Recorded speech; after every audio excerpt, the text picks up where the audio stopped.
Daniel. Hey, wait. Stop the band. I like the other song better. Wrong band. Play the other song. The other song? The one we used to do all the time. Here we go. There we go. The other one's a little bit more. This is us, man. This is NorCal Sports Network rocking on, baby. After we watched the Texas Rangers and Bruce Bochy looking for a Bochy Husky Baker showdown. That's what I want to see, a Baker and Bochy showdown. I don't know, man. I don't like him always going to Chapman, though. Woo. Two Hall of Fame managers. Well, why don't you go ahead and take over the manager's job for Bochy? You know more than Bochy, right, Eric? Hell no. But Chapman, his last few outings, man. They don't have much though. They're bullpen shaky. Don't. Yeah, it is.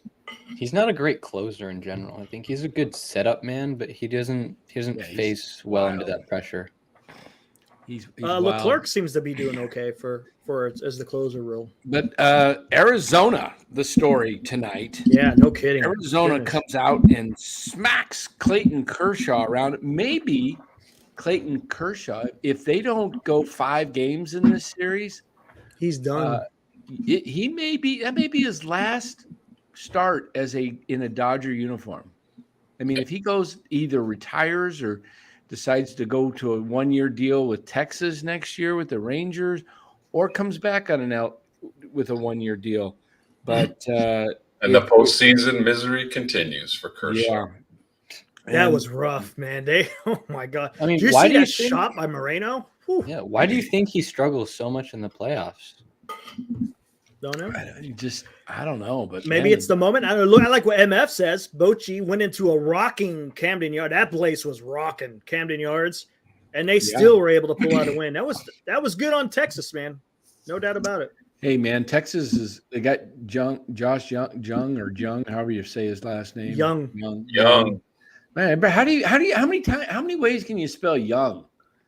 I mean, you got D Young, you got Young. You got Young, and not the Hong Young, but Texas is looking good. They've got tomorrow now.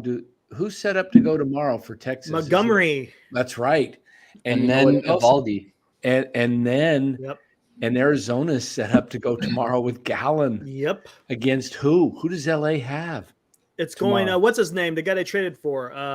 Lance Lynn's going. Lance Lynn. Okay. Ooh. I mean, this might be over quick. This series is now favoring the. How about all these young guys, though, huh? What have we been saying? Trust the youth. Unbelievable, man. Who's the D-backs GM? Baltimore, not so much, but Texas GM is the Chris D-backs. Young. D-backs. Isn't it? Is it Chris Young or Chris Jung? Mighty Joe Young. Hey, I bet on I did a 4-team parlay today. No, not you. I did 4-teamer. I took all 4 playoff games. What do you think I did? 1-3. I bet you lost the Atlanta one. That's it. I got all the other ones right. I lost the Atlanta one. Yep. I didn't expect that. Wow. How about Philadelphia? Dang. Shut them out. I expected the Dodgers. I thought Arizona winning 2 on the road in Atlanta. That gives you a lot of momentum. LA sitting for 4 or 5 days, 5 days. Monday, Tuesday, 5 full days. I heard Atlanta. They were talking about Walt Weiss, because last year Philadelphia, remember, beat Atlanta. Same situation. Right. So what they did on Wednesday and Thursday, they did a full like inter squad games, like live pitching, guys throwing their best stuff, 97, 98, real games with fans and everything in the stands in Atlanta, because Walt Weiss got the idea. Remember in the 89 World Series during the quake, Walt Weiss was on the A's and Tony La Russa took the A's down to Arizona. And they practiced and they did live simulated games so that their guys weren't rusty. Yeah. Wow. And so Walt Weiss, coach on the Atlanta, and today it didn't pay off. They didn't score. Nope. Atlanta didn't score. The best hitting team in first time shutout all year at home. Yep. Man, only the second time the ball flies. Season. Incredible. That's the game of baseball. That's what's awesome about playoff baseball. You never know what's going to happen. Matthew, you're right there. Bye rounds are bad for baseball. Too much rust. Yeah, but that's exactly it. I mean, I think they got to do a way where, to me, if you make the playoffs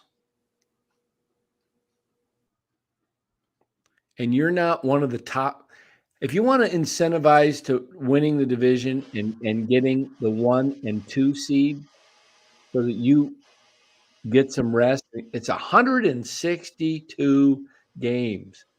You want to make that series fair? If you squeak in at the 6th spot with a crapper, you don't deserve any rest. Play Monday, play Tuesday and Wednesday, and start the playoffs Thursday. You know what? You can give rest in the second round between games. You want to, you know what? If you're the 5th, 6th, 4th, you didn't earn it. Don't make those guys sit till Saturday. Give them. That's how you make this thing legitimately more fair. The 1st and 2nd seeds, they don't need Monday, Tuesday, Wednesday, Thursday, and Friday off, 5 days. Give them Monday, Tuesday, Wednesday, and they start Thursday. Make that a difficult pathway for those teams that didn't dominate during the season. They don't get days off. They don't get home games. Reward the good teams. You got to reward the good teams. You can't make it sort of an even playing match. No, you can't, because that's what it is right now. The Dodgers are better than the D-backs. The Braves are better than the Phillies overall, but with the 5 days of rest, don't play 162 games and then put them on. Actually, 162 games. The D-backs and these other teams that have not had, they got their rest too. They got Tuesday off, and by winning Tuesday and Wednesday, they still got Thursday and Friday off. They're way more at an advantage going into facing those rested teams in baseball. It's not like football where you relish a bye. Yep. And basketball, by the end of the season, those guys' legs are so tired. They would like, 4 or 5 days off. But baseball's different, man. It is. And I'm going to propose that. I'm going to call and talk to Rob Manford tomorrow morning, and I'll be having a little conversation with him. Just say, "Hey, Rob, here we go." No, seriously, what do you think about that? Just don't. Why do they need a day off? If you're the last day, if you're getting in on the last day, you did not dominate your season. Just send them packing the next day. I think that would be and the National League gets a day off tomorrow, as Lou says, and then they get Monday off. So stretching it out. Building those ratings. Dodgers are going to be playing like what? one game in like over a week, and then they get another day off Monday. I mean, why not make the wild card game? Why not make it a 1-game series like it used to be? It was. I And I don't get why it has to be 3. Just I think a 1-game series is perfectly fine. You don't need to reward these teams, like you said, who didn't dominate the season. It's a winner take all game. Just like Lo says, it all comes down to one thing: money. It's all about It's money. money. Yep. Money. Yep. The interesting thing with the Phillies game is, though, they used basically all their number one relievers, and they didn't have a great bullpen throughout the season, but they stepped it up, and I'm interested to see how it plays within these next games, because they used Kimbrel, they used that one rookie who's pretty good. Hoffman, I think, is there. I don't know all the Phillies guys, but they used their number one guys. And they did take out Suarez, who I believe is a pretty credited he did well. starter. Yeah. But he only threw like 57 pitches. So that makes me think he's going to be going in like 2 or 3 days, maybe. Just because, I mean, I'd imagine he's built to go 100, 110 pitches. I still like Atlanta and Baltimore to bounce back and win their series. I like Philly. I just think Philly's beat them last year, so they know what it takes, and they're hot, and they have a hot crowd. They have a tough crowd. Their ballpark is electric. I mean, Bryce Harper, man, he's so good. That lineup's pretty underrated. It's got some pop to it, no doubt about it. Schwarber, Turner, Stott's pretty good. Of course, Harper and Real Mito and Castellanos. I mean, Marsh. I mean, they got a pretty good lineup. It's not as good as the Braves, of course, but I mean, timely hitting. That's what wins these games. How about good old McCovey Jr. over there in Houston? Oh my God, man! Alvarez, that guy, man. Isn't it refreshing to just watch like true major league lineups? Yeah, how about that? Boppers and speed.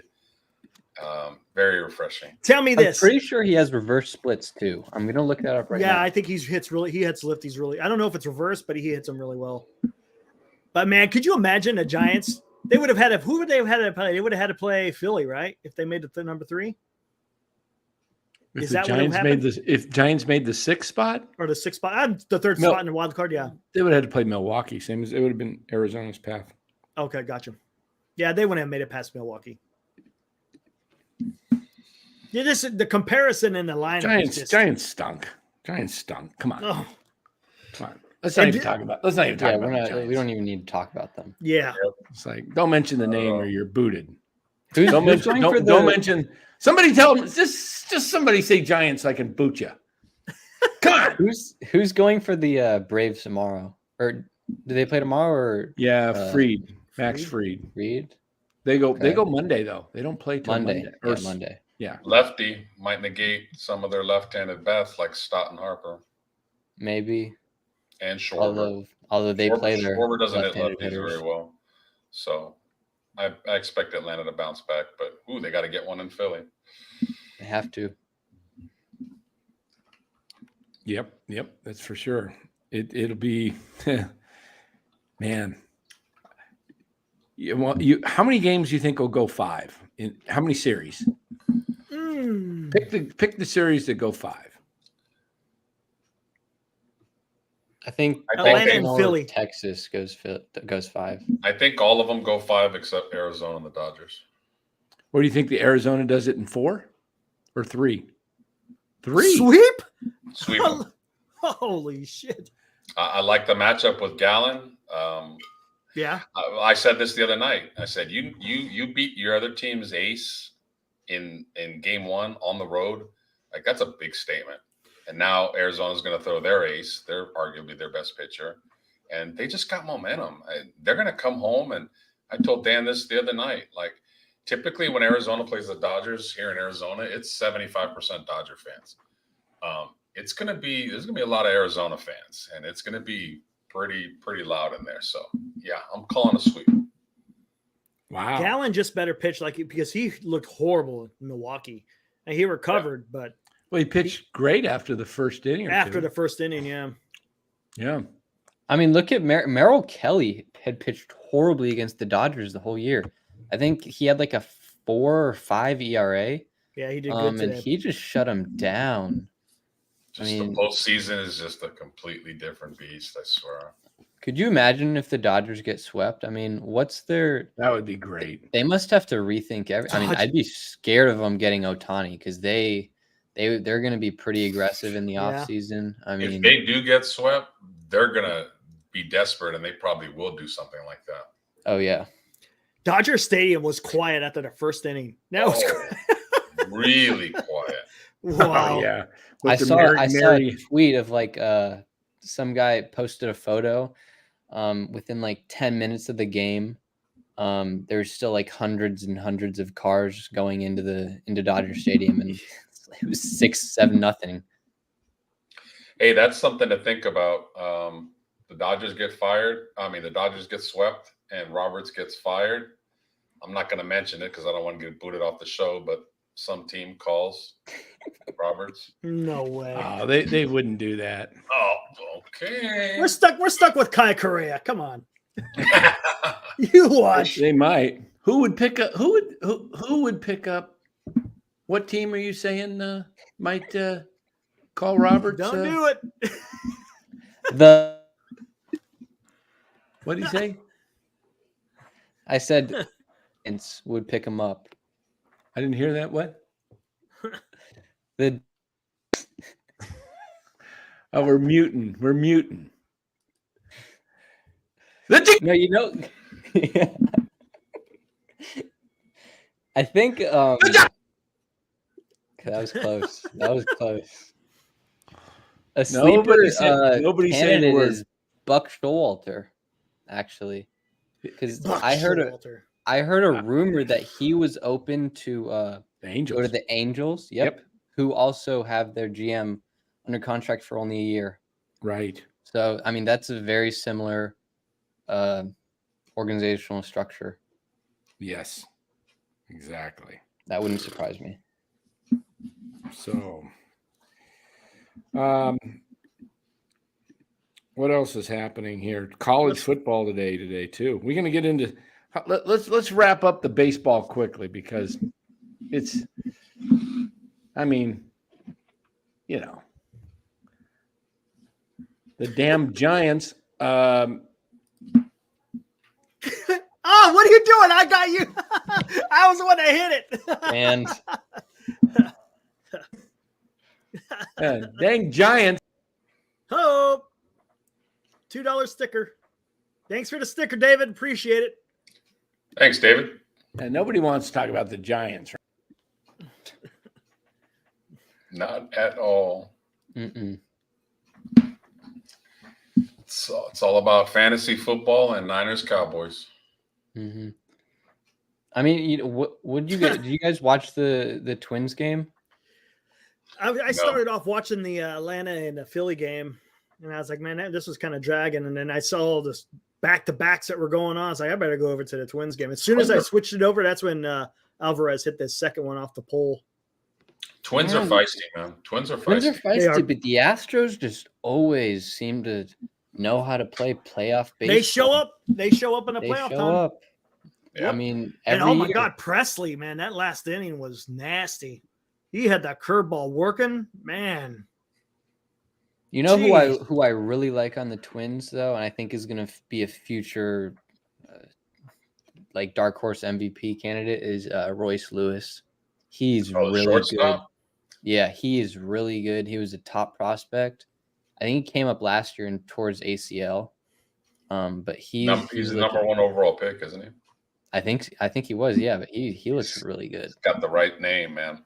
That's a cool baseball name. Hey, Will, I is, saw the clip of that Miami fumbling when they were trying to down the ball.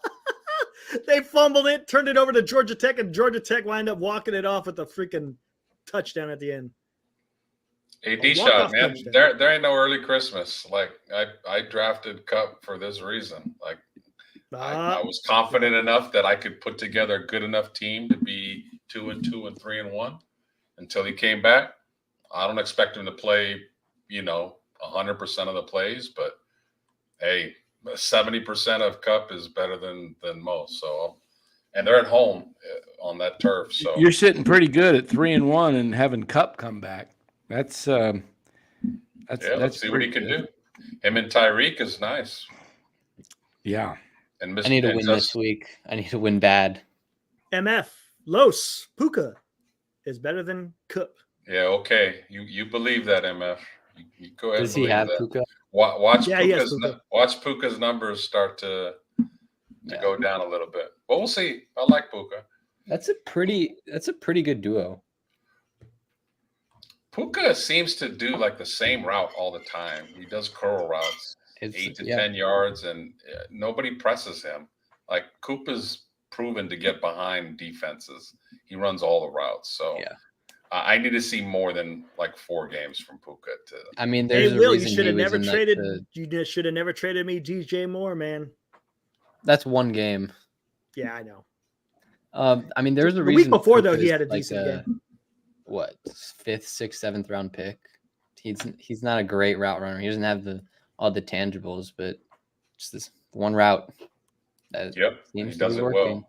Hey, that other receiver is not bad either. He's fast. Tutu. Yeah, he's a burner. He's on my bench.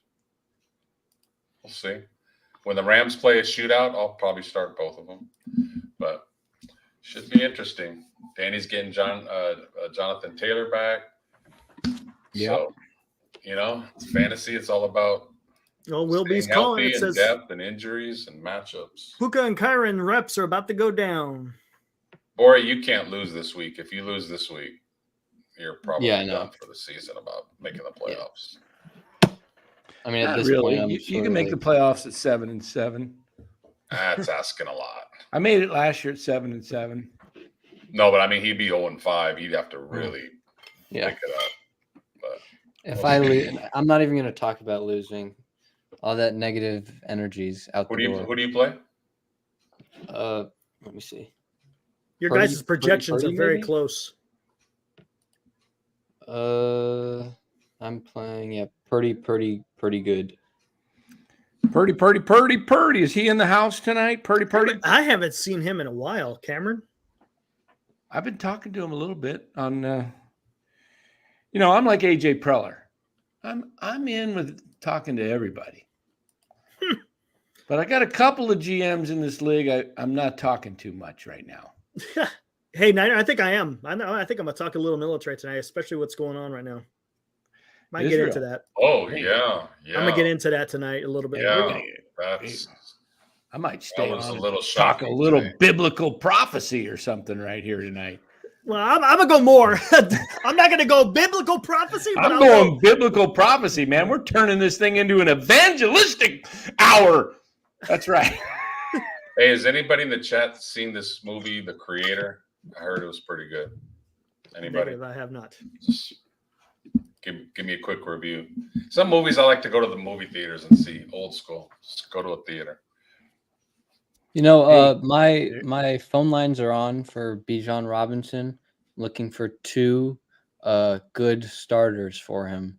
Almost had to deal with Dan, but is Dallas Goedert considered a good starter? Tight end? No. Hey, I gave it a shot.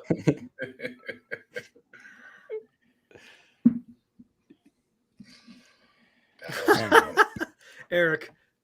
So how about instead of a shirt idea, the loser has to record a food review? I'll do that even if I don't might finish be pretty the last. That's not a punishment, though. Yeah, that's more of a reward than a punishment. Unless you got to talk like Kapler. Oh, that dude. And the juices are flowing. Lois, we could make, what we could do? We could make it more individualized. Everyone's got to do a food review with a certain impersonation. You could do Farhan as you're eating some.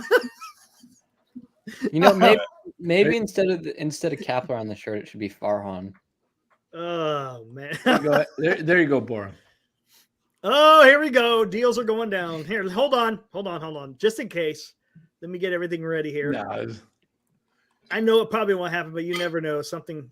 Dan, I wouldn't mess up with your team, man. I know. Your team is pretty solid. I wouldn't. I'm ranked at 98 now, man, on the power ranking. Ranked third in the league. Says I And should you go usually, I thought you didn't want to 11. trade on Saturdays, if I'm not mistaken. I could That be just wrong. goes through Tuesday. Yeah, problem is if there's injuries or something over the weekend, then you're kind of. Then you just have to market the rest of the league and have Isn't there- to isn't pay there- them off so they don't so they decline it. Is there a limit? Is there a limit how many moves you can make in the No, league? I looked in the league. There's no limits, No. man. I'm going over 100 in this league. Here comes the nightly MF trades. We got to renew And those Dan. bylaws. Come on, you're 0-4. Our other deal was If good. you're 0-5, you're going to make that deal. I'm going to wait. Yeah, I would. Yeah, now the buys are coming into play, so that's going to be interesting. All right. I'm firing off hundreds of deals all at once. No, here we go. Let me grab my phone. Let me see what I can send to Boro. Oh man, everyone's getting into this now. My goodness.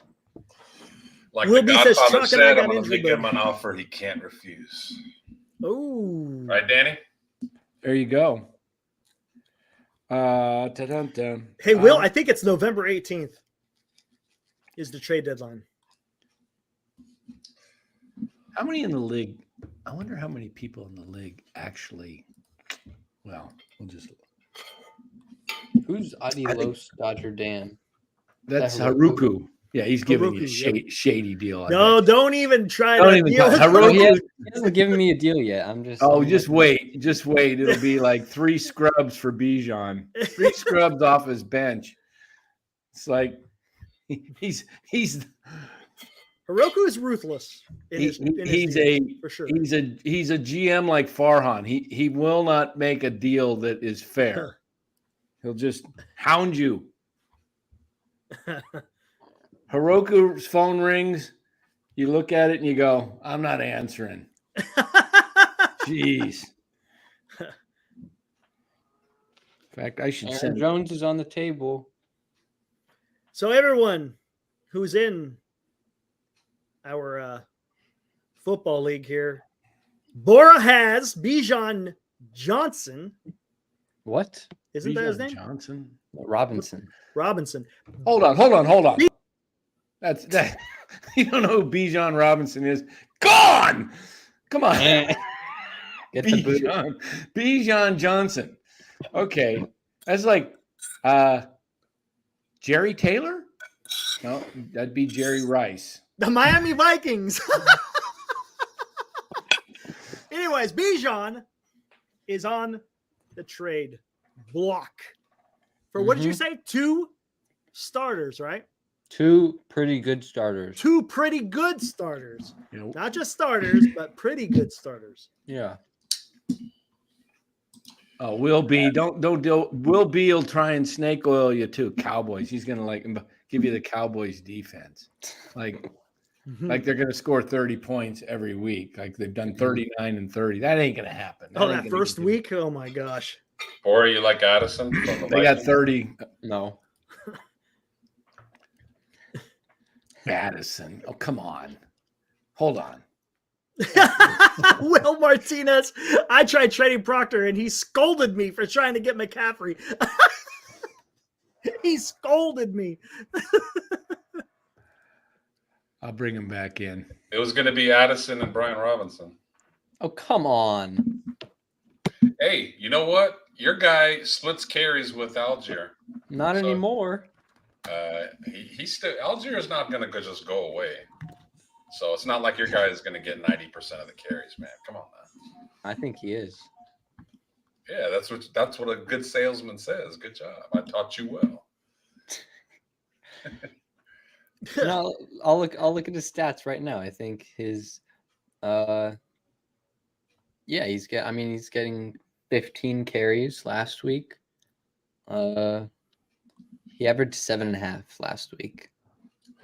Josh Jacobs and Addison wouldn't do it. No. The rushing leader of the NFL last year. I'll take Josh Jacobs and Cooper Kupp, maybe. You're That's fair. That's so fair. Not. So fair. He goes so fair. That's so If fair. you look at the trade points and all that, hey man, you got to look at the analyzers, man. I don't do analytics. You should know that. No, you got to look at the. I'm anti-analytics in anything except mortgages. That's the only thing I know about. Dan, I would still take that trade. That's such a good trade for you. No one has a 4-0. Everyone. Hey, has if Bijan got hurt, I'm down. I'm shot. The game's. I'm over. I lose 2 of my stars. Yeah, same thing. If One of my Taylor's guys just I traded nothing. gets hurt, you still got another star. That's you got to fall back. Yeah, but Bijan is so much more better than. But he doesn't make up the points though. He's better, yes, but he doesn't make up enough points to make up for both those guys.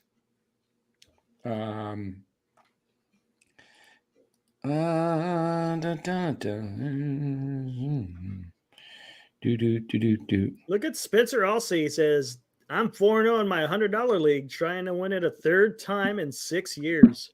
I'm 4-0 in my $200 league. Look at that. Nice. Yeah, I got a nice team over there. Damn. What's the team? Justin Herbert is my quarterback. Anthony Richardson is my backup quarterback. Josh Dobbs is my third quarterback. Is it Superflex? No, one quarterback. I like stocking up on quarterbacks in that league because guys go down, and I just like having depth.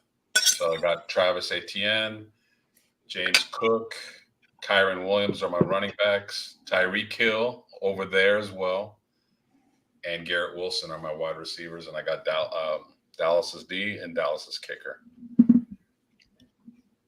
Pretty stacked. Just stay. Roku, I'll trade you Bijan for Alvin Kamara and AJ Brown.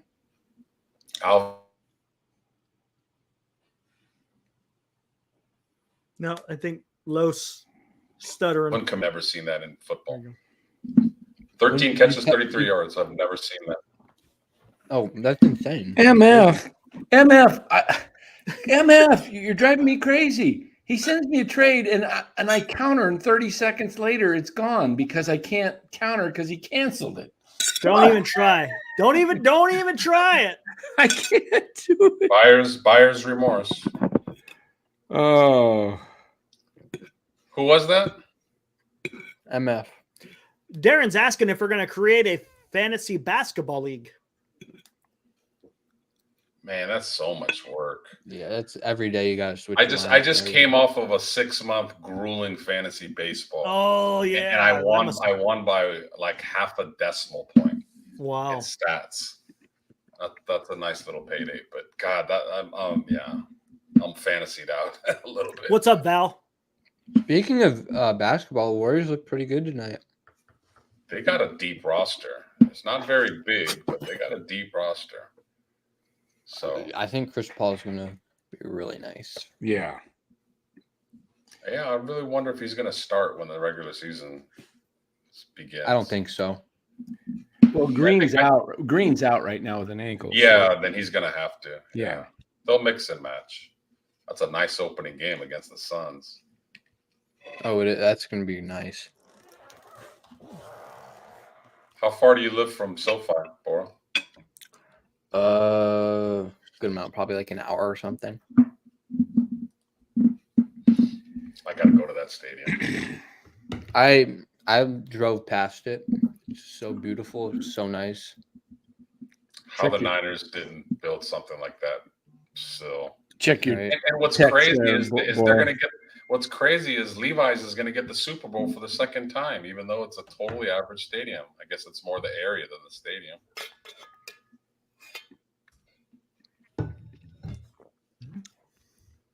F. Nick Wright. That dude is such a wuss, man. He hates on everything. Everything in the Bay Area. Yep. Oh, can't stand that dude. I call him Nick Wrong. Yeah. Freaking long He's hair. just a Chiefs homer. Big honker. Screw that guy.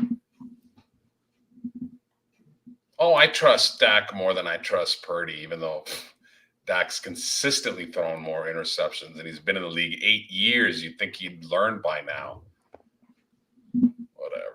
Will Martinez, if the Kings don't win the Western Conference, I'd be shocked. I wouldn't. They're not ready. Not quite. Denver's still the team to beat, man. They're the champs. They're the team to beat in the West until they say otherwise. I think the Warriors could win it all this year, though. I think Kuminga and Moody. What was that other really team gonna- you said was going to win the division? Who was that? Oh, the You didn't say it. Come on, somebody say it. I want to. Come on, I need some power tonight. I Come need on. some power. Come on, Eric, just say it. Say what? Oh, Dodgers? forget it. You don't have to say it. You're gone. Okay, there we go. That felt good. There you go, Boy. You see that from Matthew? I don't see anything. Can you delete that comment down, please? Which one's that? Matthew's comment. Could you delete it? You're the team. Matthew. I need to raise his trade value. All right, there he goes. Bora's coming from if Bora loses tomorrow, man, he's gonna be giving Bijan away for like a bag of peanuts. Be like, hey, will you take Puka Nakua straight up for I probably would. No, I'm surprised Bijan hasn't gone on the well, he can go on the trade, he just can't be cut. Yeah. Mm-hmm. Eric, do you have any players on your team that are on the do not cut list? Yeah, I'm not trading anybody right now. No. Do you have any players that are on your roster that are qualify for the do not cut list? Isn't it just your first? I don't even know what that is. Well, if you go to trade, if you go to cut somebody, you can't just cut them. Oh, I think really? it's just Yeah, I your don't first 2 picks. No, it's sure? based on their How many regular season games are there in the schedule? 14? 14, and the playoffs start 50. I wish there was only 13. How many I wish teams there make was the playoffs? 13. 6. 6 So to the 12. first 2 get buys, 1 and 2 get buys. Yep. I just wish there was not I don't like the fact that we got the playoffs in week 17. Wait, how many weeks are there? Is there 18 weeks now? Well, In the because of the season? bye, yeah. Is I there think is so. it 18? 18 weeks, 17 games. Yeah, but 18 weeks. Okay, good. I'm just glad we're not playing the last week of the season because a lot of people rest their starters the last week of the season. And it's like the best players aren't playing that. Mhm. I would rather see you have the playoffs starting with week 14, 15, and 16. What do we got there? What do we got? What kind of noise was that?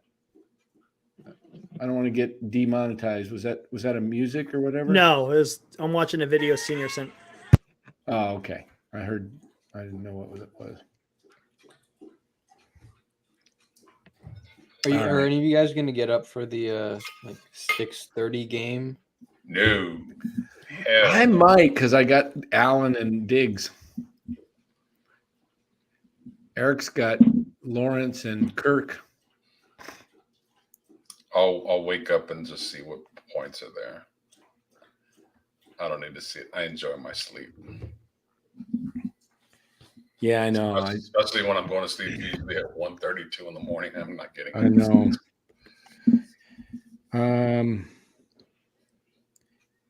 She. Is Cameron in the house tonight? I haven't seen him. Cameron.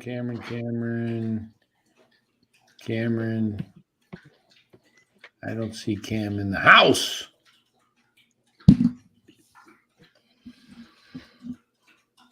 Tua going up against the Giants will screw me. Yes, Will Martinez, it will. Tua to Tyreek, probably a couple times tomorrow. Hey, college games today were pretty interesting. The Texas-Oklahoma game was a great game. If anybody got a chance to see that, that was a old-fashioned like shootout. Huh? Did you Los, see it, Bora? You said Tua against what team is going to screw me? No, it's Will Martinez said that. No. Los. Sneaky, man. Very sneaky. So he won't even know he's out of the. He's not even paying attention what's going on. He's reading. We'll just put him out. See if he What's even, new? He's not even clued into what's going on. Look at him. Look at him down there. He has no idea he's not on camera. Romo is Spanish for reading. He's not even in there. Oh my God. Bring him back, and then we should all leave. Just like, Yeah, there we go. There we go. Let's do that. Here we go.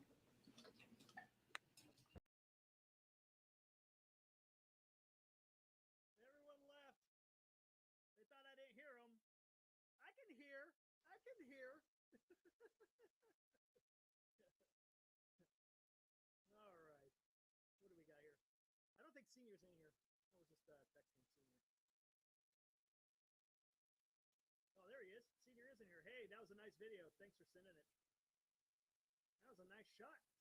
Did that was that a grounder or was that a liner? It was hard to tell. Are you having a hard time hearing Eric, or is it just Eric, me? You're muted. There we go. I couldn't hear a thing he was saying. I think he's muted. I think no, he was. I could hear him a little bit, but it was like faded. MF says, "What's going on?" MF, what's going on is I want to know, MF, why you make a trade and yank it 30 seconds after you is it like, do you get like a charge out of that? Just like sending a trade and then pulling it back before have you had that happen to you guys yet? Yeah. Not yet. MF, what is it? It's like he's like Farhan running, running away. He pulls the. I'm like, okay, maybe we got something cooking here, and You should rename your team MT for Major T's. Yeah, Major T's or PT. Yeah, PT. You remember? What did they have that back in? I don't even know if that was around during Bora's day. Did they have that back in your day? PT. They had it. I know Los knows what PT is. I have no clue what that means. It rhymes with brick.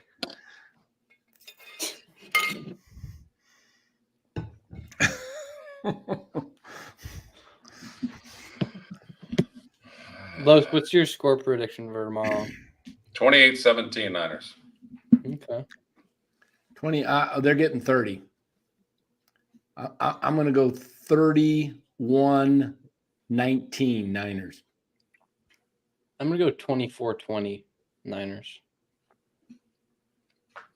I told this to Baller on his show that I would not be surprised if Dallas comes up with some kind of a trick play or two. They're desperate. They want to win this game bad. So some kind of a flea flicker or double reverse or a fake. I think it could happen on an extra point or a field goal attempt because they did that against New England. They did a fake extra point. Yeah, the Niners got to be ready for that because desperate. I've been kind of watching Dallas's station this week, 105.3 The Fan. They are desperate to beat the Niners this week. Desperate. They do not want to hear any more talk about them losing to them 3 straight times. So they will pull out all the stops. Niners got to be ready for that. The thing is, though, it's very hard to beat a team 2 times in the same season that are non-divisional opponents. I think there's a pretty good chance that the Niners will face them in the playoffs again. So that it doesn't scare me, but it's just something to be aware of. CeeDee Lamb out of the slot's a little bit of a concern because that's a major concern. Oliver is not exactly a great cover guy. He's more of a run defender, in the box type of player. So, the safeties are going to have to help out with Lamb. They're going I to go would to bracket Lamb. I would too. I mean, Dallas has two people that can hurt you. I would really if Gallup beats you, or if Brandon Cooks happens to beat you, whatever, tip your hat. Tight end, don't let Lamb or Pollard, don't let two guys on their offense beat you. It's one thing I loved about Belichick and his D. He targeted the best player on the other team, and he would take you out. He would not let that player beat you. So they only got two guys. Focus on. I think Dallas is going to be pretty aggressive. And they're going to try to set the tone because they're not. They want to win this game. They pretty much need to win this game. And they're going to come out swinging. So I would just play press man, put 8 in the box, bracket CeeDee Lamb. Let the stars beat you. Let Dak. I mean, Dak's not a star, but let Dak throw, like, make him make a play. Don't just play laid back zone with 10 yards of cushion and just give up the 5-yard curl. If I'm Shanahan and I win the coin toss, I know his tradition is to always defer and try to get the second half. Get the ball. Take the ball. Go old school. Take the ball. Go right down the field. Shove it down their throat and go 7-0. Dallas get a like 10, 20 play, 75-yard drive that takes like 8 minutes off the clock. I'm not against them deferring because you get the defense on the field. You get Dak out there, and you get Dallas in a 3-and-out, or you get them and maybe they get 1 first down, they punt. Now the Niners can take it down, score, and now they got the advantage as far as maybe the possession advantage. That could work against you, though. Dallas could fluke into some plays, maybe get a penalty. They score first, and their defense when they get up is pretty nasty. Oh, that's scary. I don't want to get down. Yeah, that's true. That's a good point. I do not want to get down 10-0, 13-0 to them, and if Purdy has to drop back all the time, he's going to get hit a lot. Right now, I think we can all agree that the Niners' offense is better than the defense. Right now, at least. I mean, they've scored 30 in 4 straight weeks. I just think if you win the toss, you go out there and I'm not going to say it's guaranteed you get points, but with the way the offense is just working right now, it's actually your better unit. It is. It's 100% your better unit, and I just think if you get the ball and you march down the field and get a 10-20 play, 75-yard drive that takes 10 minutes off the clock, that sets the tone for the game.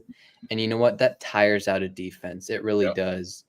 I mean, we've seen it before. Yeah. Shanahan won the coin toss in the NFC Championship, and I wanted him because Philly always starts fast. I wanted them to get the ball and score first. And, he does what he always does. I mean, that's not going to change. If they win the toss, they will be on defense first. He has that. Because, I mean, it's a good strategy. You might be able to double up. But you know what? It's funny watching football in the 80s and 90s, and there were some smart coaches back then that nobody thought of it that way. Because there's no guarantee that you're going to score at the end of the first half. I mean, it's assume you're going to double it up. What if the other team scores at the end of the first half? So I kind of always like Bill Walsh's way of just let's give me the ball, go down the field, score. I'm going to get you 3 and out, and I'm going to go up.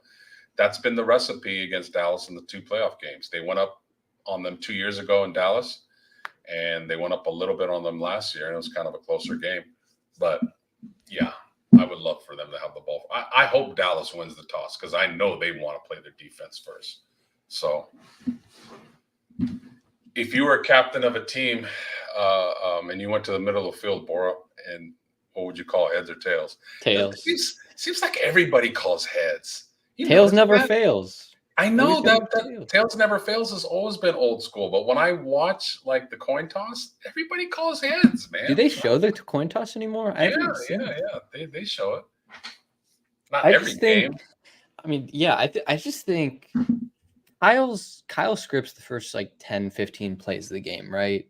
So they know what 10 plays they're gonna run to start the game.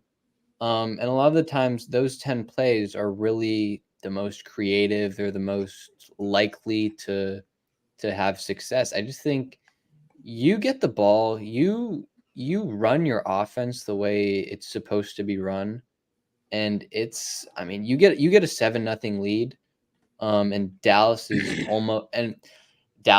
is almost forced to pass the ball. That's pretty much game over, because if you take Pollard out of the game, they're just completely one-dimensional, and they really have one guy that can beat you. It's CeeDee Lamb. I completely trust Ward and Lenore to shut down Gallup and Cooks. Those guys are old. They're not that fast. They're number 3 receivers. They're not that good. I just think, I mean, the Niners defense is pretty good. I mean, it's really good. I think their potential hasn't been shown yet, and it's partly that they start off slow. It's the first 4 games of the season. It's a new defensive coordinator. Bosa hadn't practiced all year, but I mean, just play press, man. You be aggressive on offense and be aggressive on defense too. Yeah, I'm not. Don't let these guys beat you just by marching down the field with 5-yard passes. Make them throw over your head. Yeah, I'm not a fan of playing zone as much as they do. I wish they played man-to-man and press them, because what good is having a great pass rush if they're just going to get rid of it and get 6, 7, 8 yards every single time? Exactly. Then you basically negate Hargrave and Bosa. And that's play man, and you happening. play man and press them and make the quarterback hold the ball like another second. They will get there.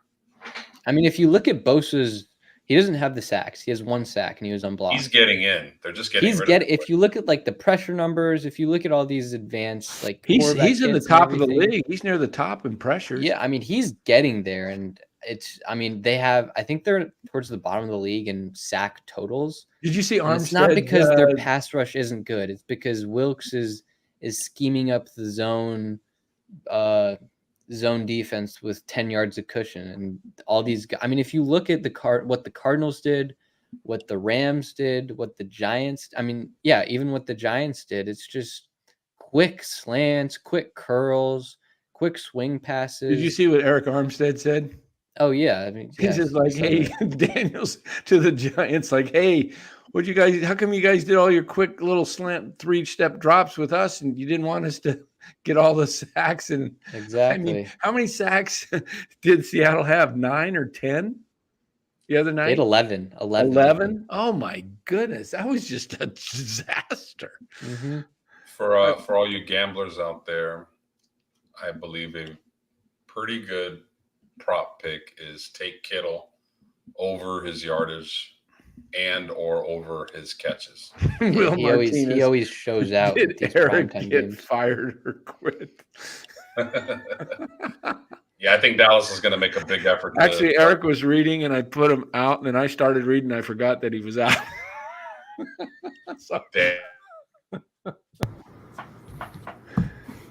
It's the way it goes sometimes. Oh, Los is locking up. Los is frozen. Watch his head do the exorcist. Los, you froze up. Yeah, I know. It's doing that like every 5-8 minutes, just for like 2 seconds. What were you saying? Los is like, I plugged in the extender right on the outside of the bedroom. It's not helping. What were you saying? Make sure you connect to that though.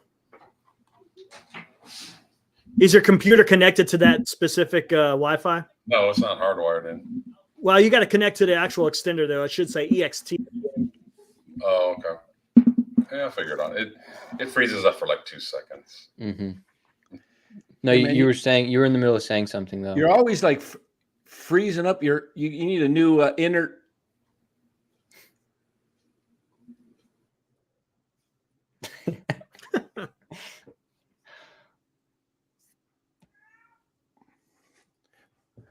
Man, When he's actually frozen. He was actually frozen. That's weird. It never happens. Los was actually frozen there. I'm just gonna mess with you guys and just be like, give us a Farhan.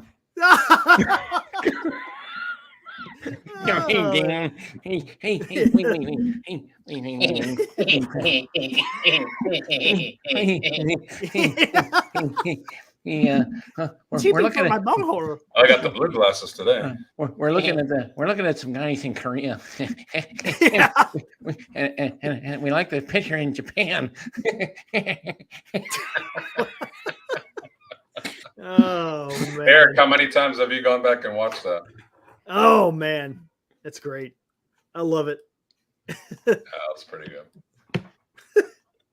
I mean, Dallas is gonna Niners have Ayuk, Kittle, Debo, and CMC. They're all healthy.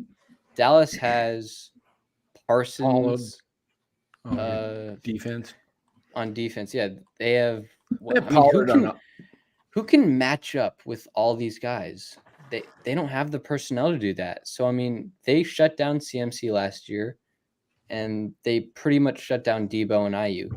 But guess what happened? Kittle went off, and I think he had like 7 catches for 90 yards. They're not going to be able to shut down the whole offense, and that's going to be a constant theme throughout the whole year. The Niners just have too much star power on offense to be shut down. I mean, last year they scored 19 points. Purdy's a year or half a year more matured into the offense. CMC is more matured into the offense. Ayuk is just completely like. My God, if they ever get a slot receiver really going. I know Jennings is nice and he makes third down catches, but he's not exactly explosive. Ronnie Bell could be that guy. He could, yep. Love how he runs routes and breaks tackles.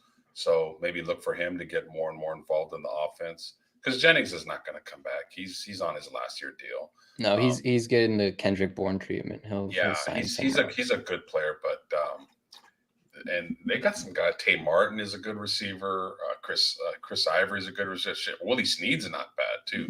They still got Danny Gray. Danny Gray. I don't know if Danny Gray and Brock Purdy are ever going to. That's the thing, because Brock Purdy doesn't have that booming arm, and Danny Gray's just a speedster. Here's a sleeper for you tomorrow. You're locked up, Los. Right when he was going to bestow upon us some great information. A big F you to the Niners. What if? I know. Just did it again. What if they bring in Trey Lance on a third down package and he runs? I don't think he's active.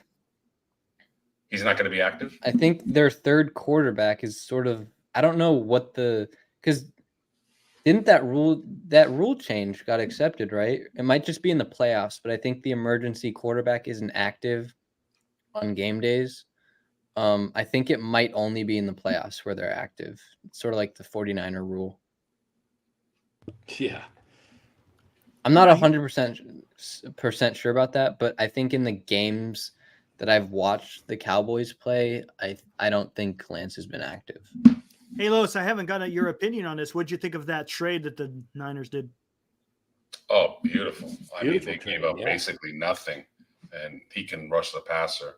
The only negative on him is he's had couple of off-the-field issues, but he's come into a situation where he's got a veteran team. Yeah, he's got some leaders in that clubhouse that are going to hold him accountable. John Lynch, Shanahan are going to talk to him day one. It's like, hey, man, like you're 30 years old. This is your last chance to prove it. If you don't make it with us, you're going to be probably out of the league, looking for a job somewhere else. Yeah.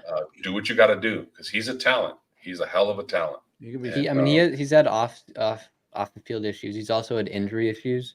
Yeah. But the thing is, he was signed in Denver to be like their number one guy. He was the number one edge rusher. He was playing 3 downs. I don't know if he's that type of player. In Dallas, they had such a deep defensive line. And he was in a rotation, sort of like the Niners do. I think if he can stay healthy, I think he'll really thrive here just because he doesn't have to be the star guy. You already have Bosa, you have Armstead, and you have Javon Hargrave. You have these guys that are your star every down players. You just need him for situational third downs. And I think he could be pretty pretty impactful. I think Chris Kocurek can really get everything out of him. I mean, if any coach would be able to get something out of these guys, it's Chris Kocurek. I mean, he reminds me of Alden Smith, just his length. He has a lot of length. It's a good call. His tangibles are there. He just needs to put it together. I mean, you've seen it, and they don't. The thing is, I love this trade because they don't have the edge depth that they've had in previous years. They lost Jordan Willis, they lost Samson Ebukam, they lost Charles Omenihu. They have what? I mean, they have Drake Jackson. They released Kerry Hyder, and who else do they have at edge? I didn't understand why they chose Kerry Hyder over Jordan Willis to begin with. And there were some other roster moves I didn't agree with. Deshaun Jameson, who's I love him. Did you see him? The play he made in Carolina. Yes, that was a mistake. And now you got Ambry Thomas, and he sucks. Everyone was saying it though. I think everybody in the fan base was like, "This guy is good. He's flashing." All the media members who went to training camp every day were like, "This guy is pretty good." And I think he's gonna be like that DJ Reed 2.0, that corner that they could have had. They didn't released, and he turns into like a top 10, 15 corner. Yep, they did not learn. The thing with football, and I mean sometimes baseball and basketball too, is I think more with football though, is you got to rely on the athleticism. If it takes a year or two to develop, you do that. That was sort of the Niners' philosophy with Trey Lance, right? He was 6'3", like 230. He had the athleticism. They just didn't have the time to develop him. That's what the Colts drafted Anthony Richardson for, and he's looking great. But they really thought that they were going to be able to hide him on the practice squad and nobody was going to take him. Like that, they just read that so bad. Yeah. And like I said, Kerry Hyder, he had a good year in 2020, but he's long on the tooth. He was not going to contribute. Was someone really going to pick up Jalen Moore? I mean, come on. Yeah. Or Matt Pryor. Yeah, seriously. Or I'm not a fan of Dwelly or Warner. I like Willis as upside as tight end. Those guys aren't great tight ends. They're just there for special team depth. That's what they're there for, really. Dwelly and Warner to me are my football versions of Slater and Yaz.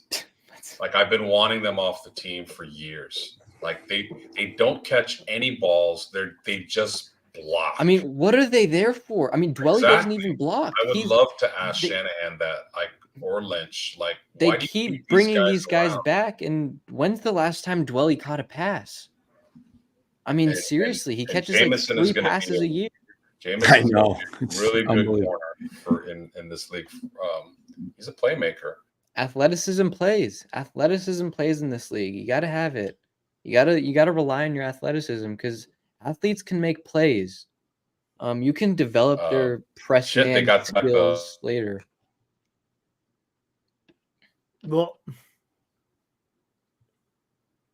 it's getting worse.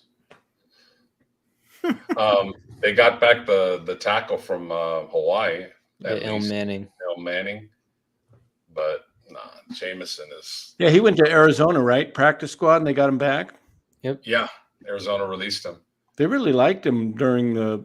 Well, that's the thing is Larry and other guys and Lombardi were talking that they loved Jameson and they loved Manning, and really, action speaks louder than words. You didn't love him that much.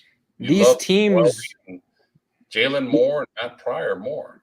These teams aren't living under a rock. They see the social media presence. They see when a bunch of media personnel is posting about these guys, and it's just like these guys are good, or they're not. You can't just hide them on the practice squad and expect to bring them up on game days. Sometimes you just got to bring them up.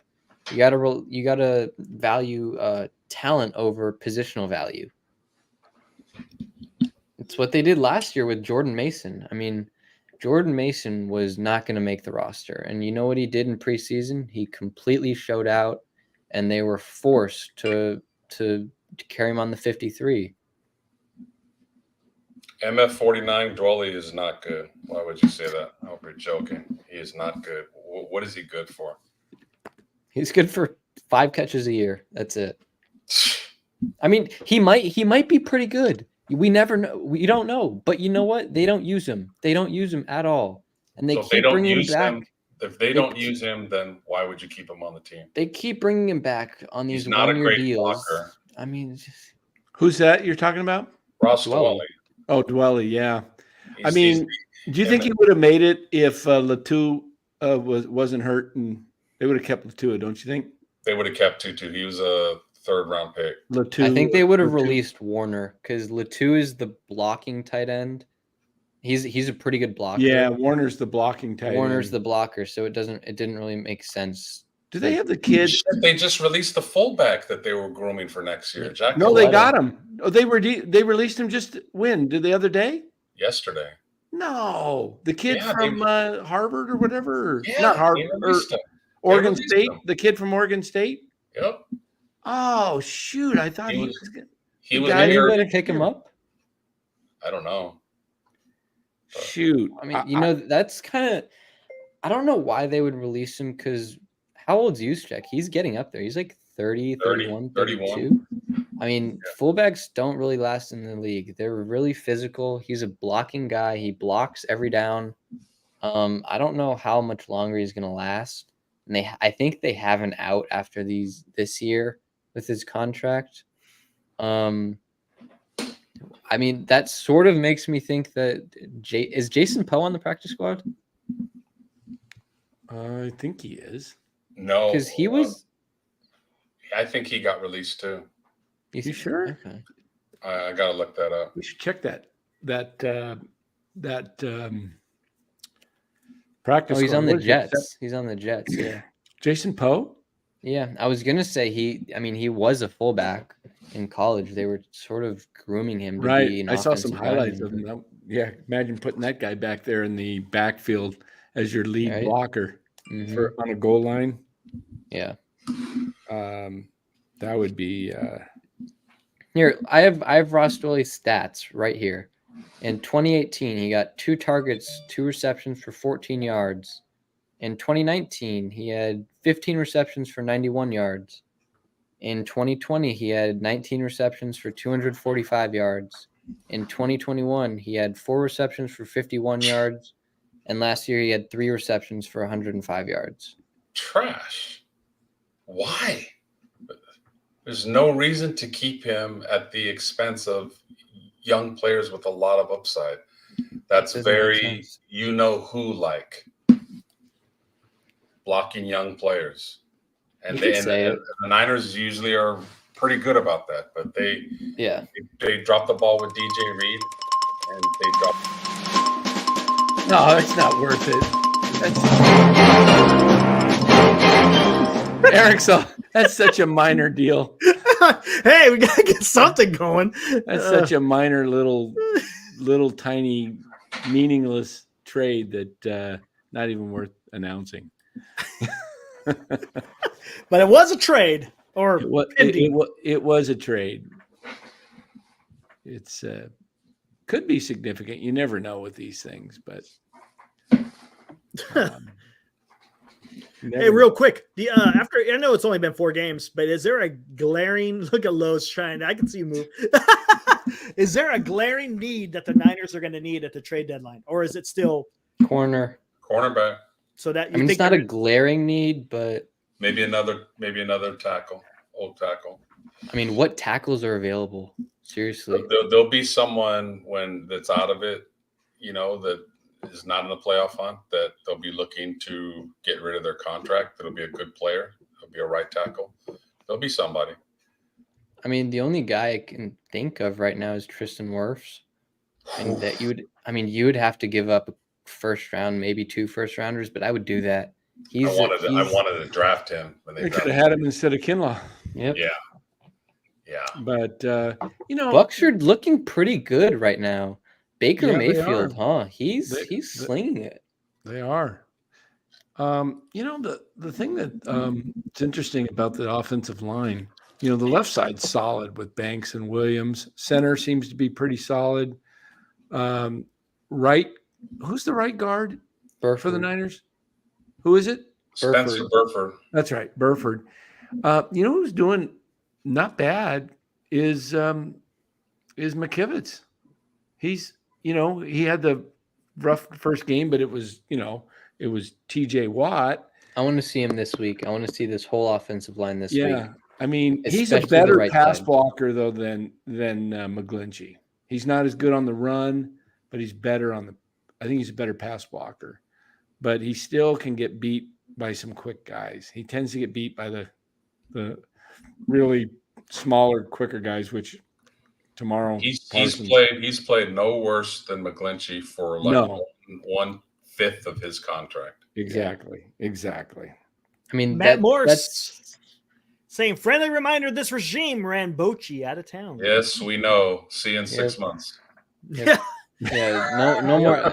That's the one San Francisco baseball team that comment that'll be. That's close enough. No, That is close enough. Oh, That is close enough. I heard. Yeah, I heard it, man. Unless there's a new manager. This is a football town and a basketball town. This is not a baseball town anymore. We got schmucks running both sides of the bay. Yeah. Schmucks, you heard it right here on NorCal Sports Network. Schmucks running the San. Yep. See ya. Goodbye.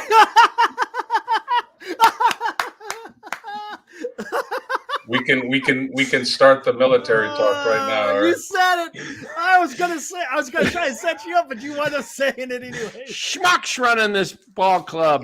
That was Schmucks great. with looking like that. Schmucks. Oh man. This is Danny, Lee Hacksaw Hamilton. Danny, you should treat yourself to a Loco Moco tomorrow morning before. Locomoto. This is Lee Hackshaw Hamilton. We're looking at the Niners and the Chargers. A touchdown, Marion Butts. Hey, who is your favorite PA announcer in baseball of all time? PA announcer. Actually, you know what? I hate to say this, but the guy at the Dodger Stadium was pretty good. The old I guy. hate him so much. I hate that guy. Now batting for San Francisco. Oops, hold on. let me The PA. Never mind. The PA. No, you're good now. Yeah. Now batting number 28, Buster Posey. Pretty soon, Niner Empire. Just hang tight. We'll get into that here in a minute. Is the Yankees one still doing him? No, Shepard, Bob Shepard. Who was the Giants before the woman? Can't remember. I can't remember the A's He's guy. pretty I don't good, know though. the guy's name, They but that started dude out had he had the booming voice. The guy in the A's. They had two guys. Oh, the guy with the I can't even A's. do it. The guy with the A's was incredible. Now batting, third Yeah. baseman, Sal Bando. Bando. Yeah, that was pretty good. Yeah. Man. Say that was good, Los. That was good.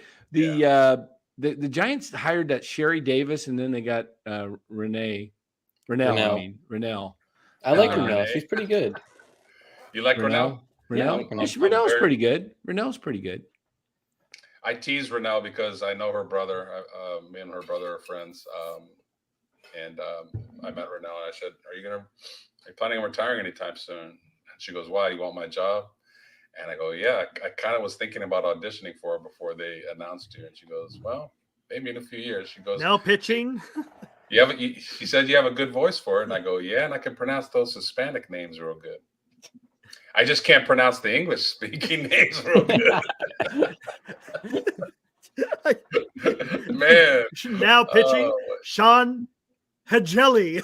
Now pitching for the Giants, Sean. Man, can you imagine him? Me announcing. Could you his name imagine? like- Oh, that would be great. Can you imagine me announcing his name and his 6'11" ass would just be like looking Sean he'll be Hagelli. looking up at me at the press box like, what? Mound of the game hell? for Brandon Crawford at shortstop, Paul DeJong. Now on in the the mound. outfield, Now on the mound. Elliott. Ross Stripling.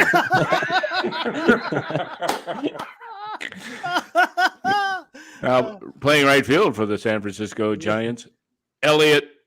No, Elliott. Elliott. Ramos. Elliot Ramos. Elliott Ramos. Elliott Elliott Ramos. Ramos. Hey, you know what, man? I heard all kinds of stuff growing up, man. It was ridiculous. You know, you're going on playing and they announce you go to another town, you know, and you're playing and they do the PA. Now batting center fielder, you know, and just say just butcher it. Don't sit there and go, Dan, coach, Dan Coccamiglio. It's just like, you know, make me crap, man. I'm walking up to the plate and I gotta be like, you know, embarrassed. Guy can't even just say it. Don't sit there and try and figure it out as you're saying it. Trying to phonetically get it Yeah. right there. It's like, come on, man. This is Bush League. You know, Jeez. getting back to the Niners a little bit with the Gregory signing, I think the signing early in the season, it's week 5, it means that there's some trial period. There's a trial period because when's the trade deadline? It's end of October, right? I believe so. End of October. Yeah. So he's not going to play tomorrow. He's not even going to be at the game. He had to go back to Denver, get his stuff. He'll come in, you know, early in the week, Monday, Tuesday, whatever. He'll get his full practice in and they'll see what he's got, you know? Yeah. I think he does. So he'll get like 2 weeks, right? And if he does nothing, they paid him the vet minimum, $1 million. They can just get right off that. They can move on and go for a better trade. Daniil Hunter. That's yeah. Yep. It's a really good move. Yep. Because they gave up a 6th, but they get a 7th. And they're paying him $1 million. That's not exactly. So it's a trial. It's like, hey, buddy, you know, if we release you, good luck.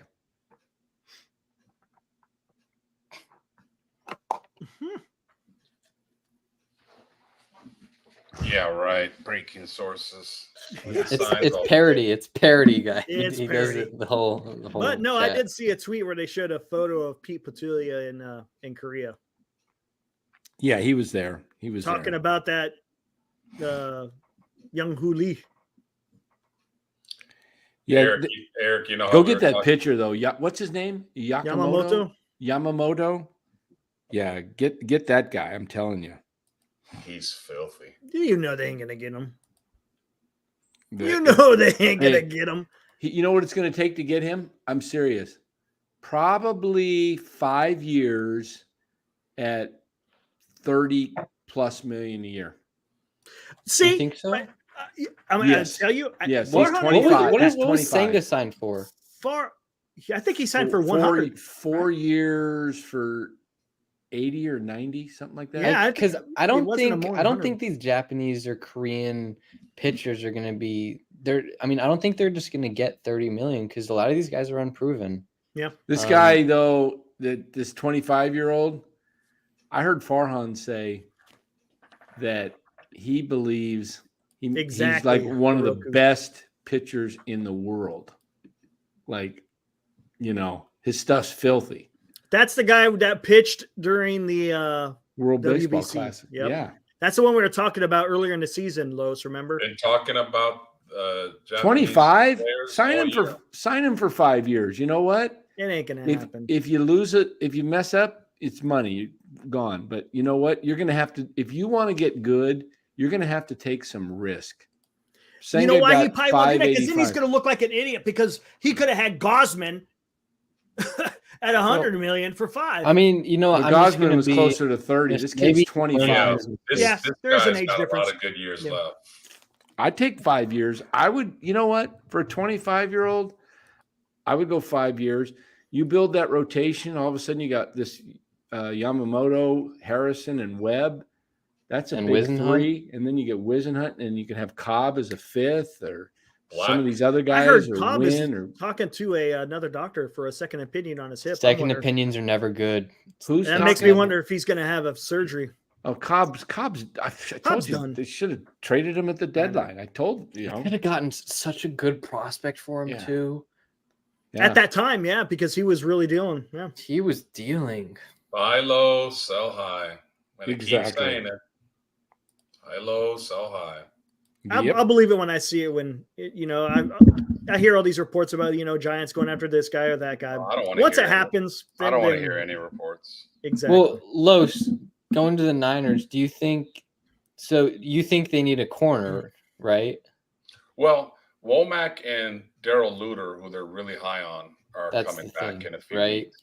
Luter's supposed to be the real deal, and Womack I like a lot. He could maybe move Oliver out of there. Oliver's a good player, but he's not great against the pass. No, So he's too big. they have reinforcements coming, but They do. But if you're going to play a Buffalo or a KC or even a Philly in a really big game in January, February, I want as many guys that can cover as possible. If it's for 1 year, whatever. Do you think they need a star or do they need more depth? get a star, get Surtain, Yeah, because you're getting depth back. You're getting Womack, getting you're getting Womack and Luter. Luter back? 'Cause, Yes, I mean, the whole thing with the first 4 weeks is like you don't have that much depth. Your first guy off your bench is Ambry Thomas, and that's And what if on a you Super trade Bowl for- roster. That's not good. Yeah. What if you trade for Surtain and he's really, really good and you lock him up long term, but then you release Ward because Ward has a pretty big contract.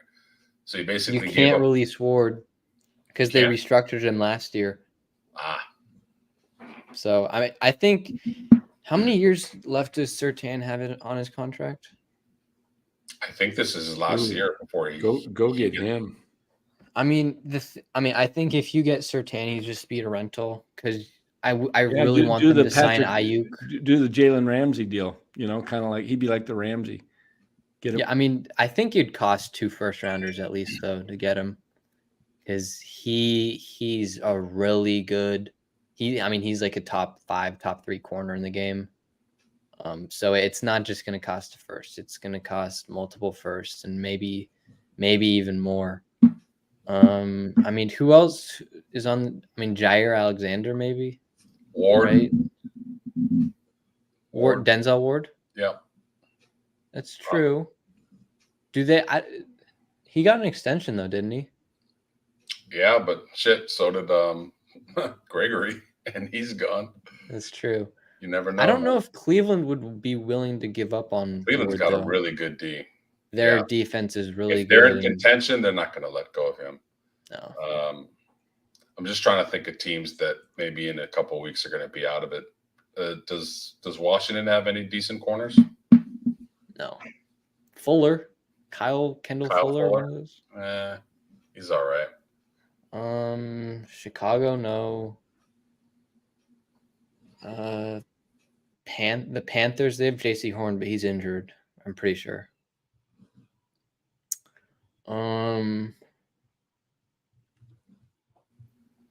Who else? AFC East. Maybe DJ Reed. Honestly, that's a sleeper just because the Jets, this might be a washed year, depending on what Zach Wilson does. And those front offices know each other well. They do. DJ Reed, I like that. For once, I wish the Niners, if they'd go after DJ Reed instead of giving up a draft pick, where are you really strong at? Probably wide receiver. Maybe would they do like Tay Martin is being blocked right now. I don't know if the Jets would want a player though. That's the thing. I don't know if these teams want a player. But if it's an established player, I mean, maybe.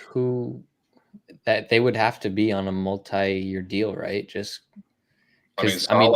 would have to like somebody, maybe somebody on that D line, Kinlaw, maybe. Yeah, that probably would be a little bit too much. What about Givens? I know Saleh likes Givens established player. I don't know if Givens would be enough to get. Because DJ Reed what is he worth on a draft pick? Maybe a fourth rounder, fifth rounder? I think he could be third. I think he's pretty good. I mean, the Niners have 11 picks, so they technically could give up a draft pick. But just if you're, like I said, you know who I can't understand is not making the active roster is Kalia Davis. That dude is big and fast, and they say he's hard to block in practice, but he can't get on the field and can't get on the active roster for some reason. I mean, maybe he's still recovering from that knee injury. Maybe. I mean, they might bring him up later in the season, but right now, I mean, the interior D line is producing. Hargrave, Armstead, Givens, Kinlaw. That's really good. And Kinlaw is showing up this year. Oh, he's healthy this year, and he's showing up. Please tell me that a hello 65 comment is not true. Man. Come on, no, it's not. No. Don't. What comment? No, it's not true. He's trolling everybody. It's we know who it is. It's parody. He does it like 5 times.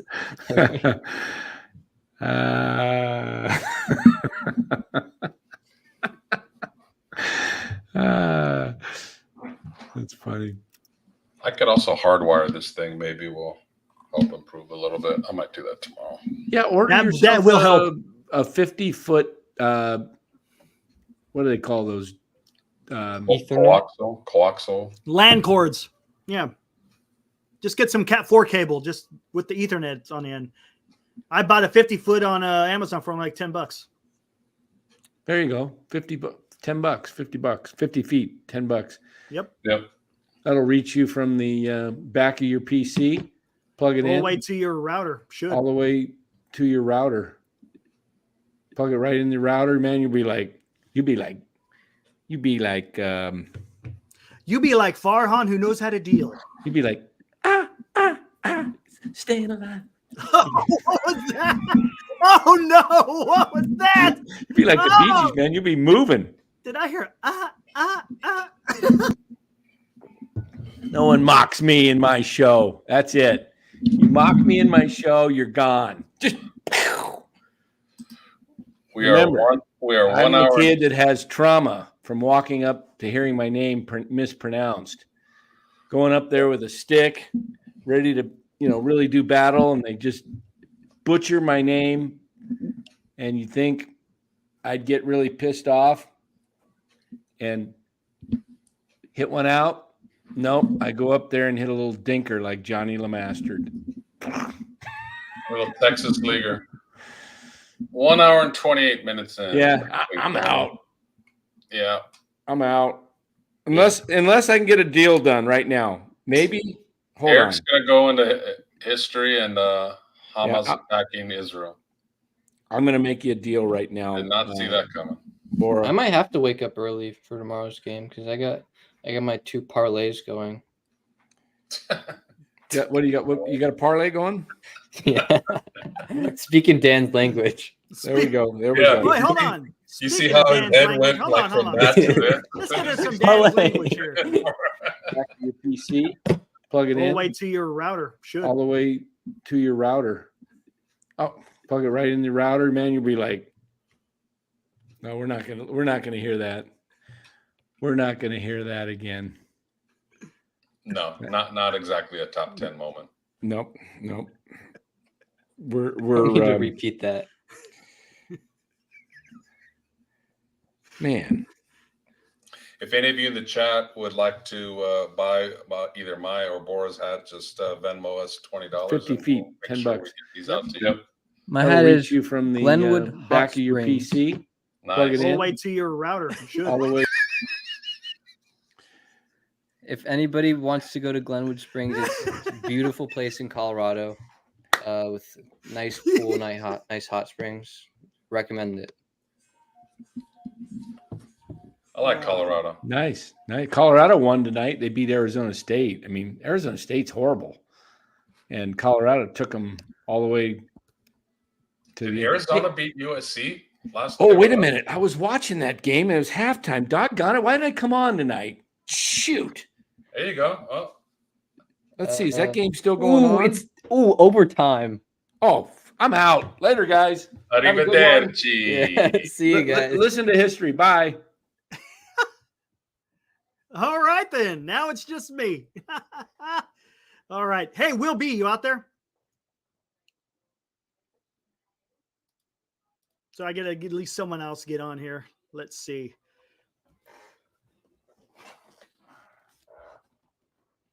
Everyone else went to go finish the college football. I guess it's USC versus Arizona. Everyone went to go watch. I guess it's halftime.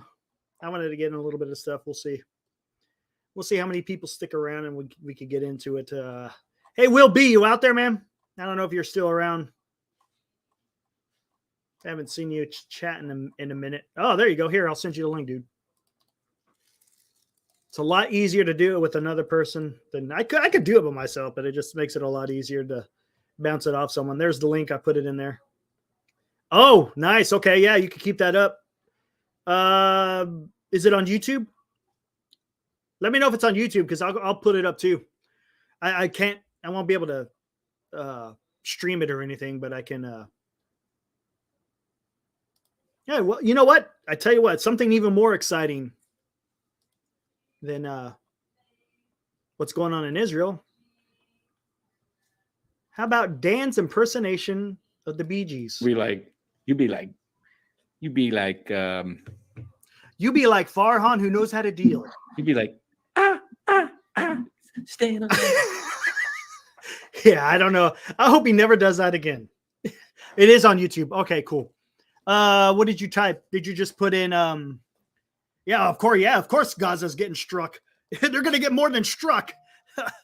if history says anything about that, it's gonna be more than just being struck. What did you type? I'm guessing you just put Israel conflict or something. I'm gonna have to take a gander at that, have that in the background.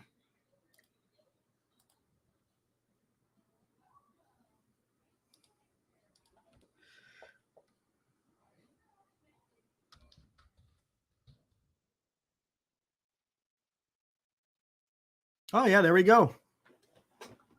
Let's see what we got here. Sorry for the silence here. I'm just up real quick.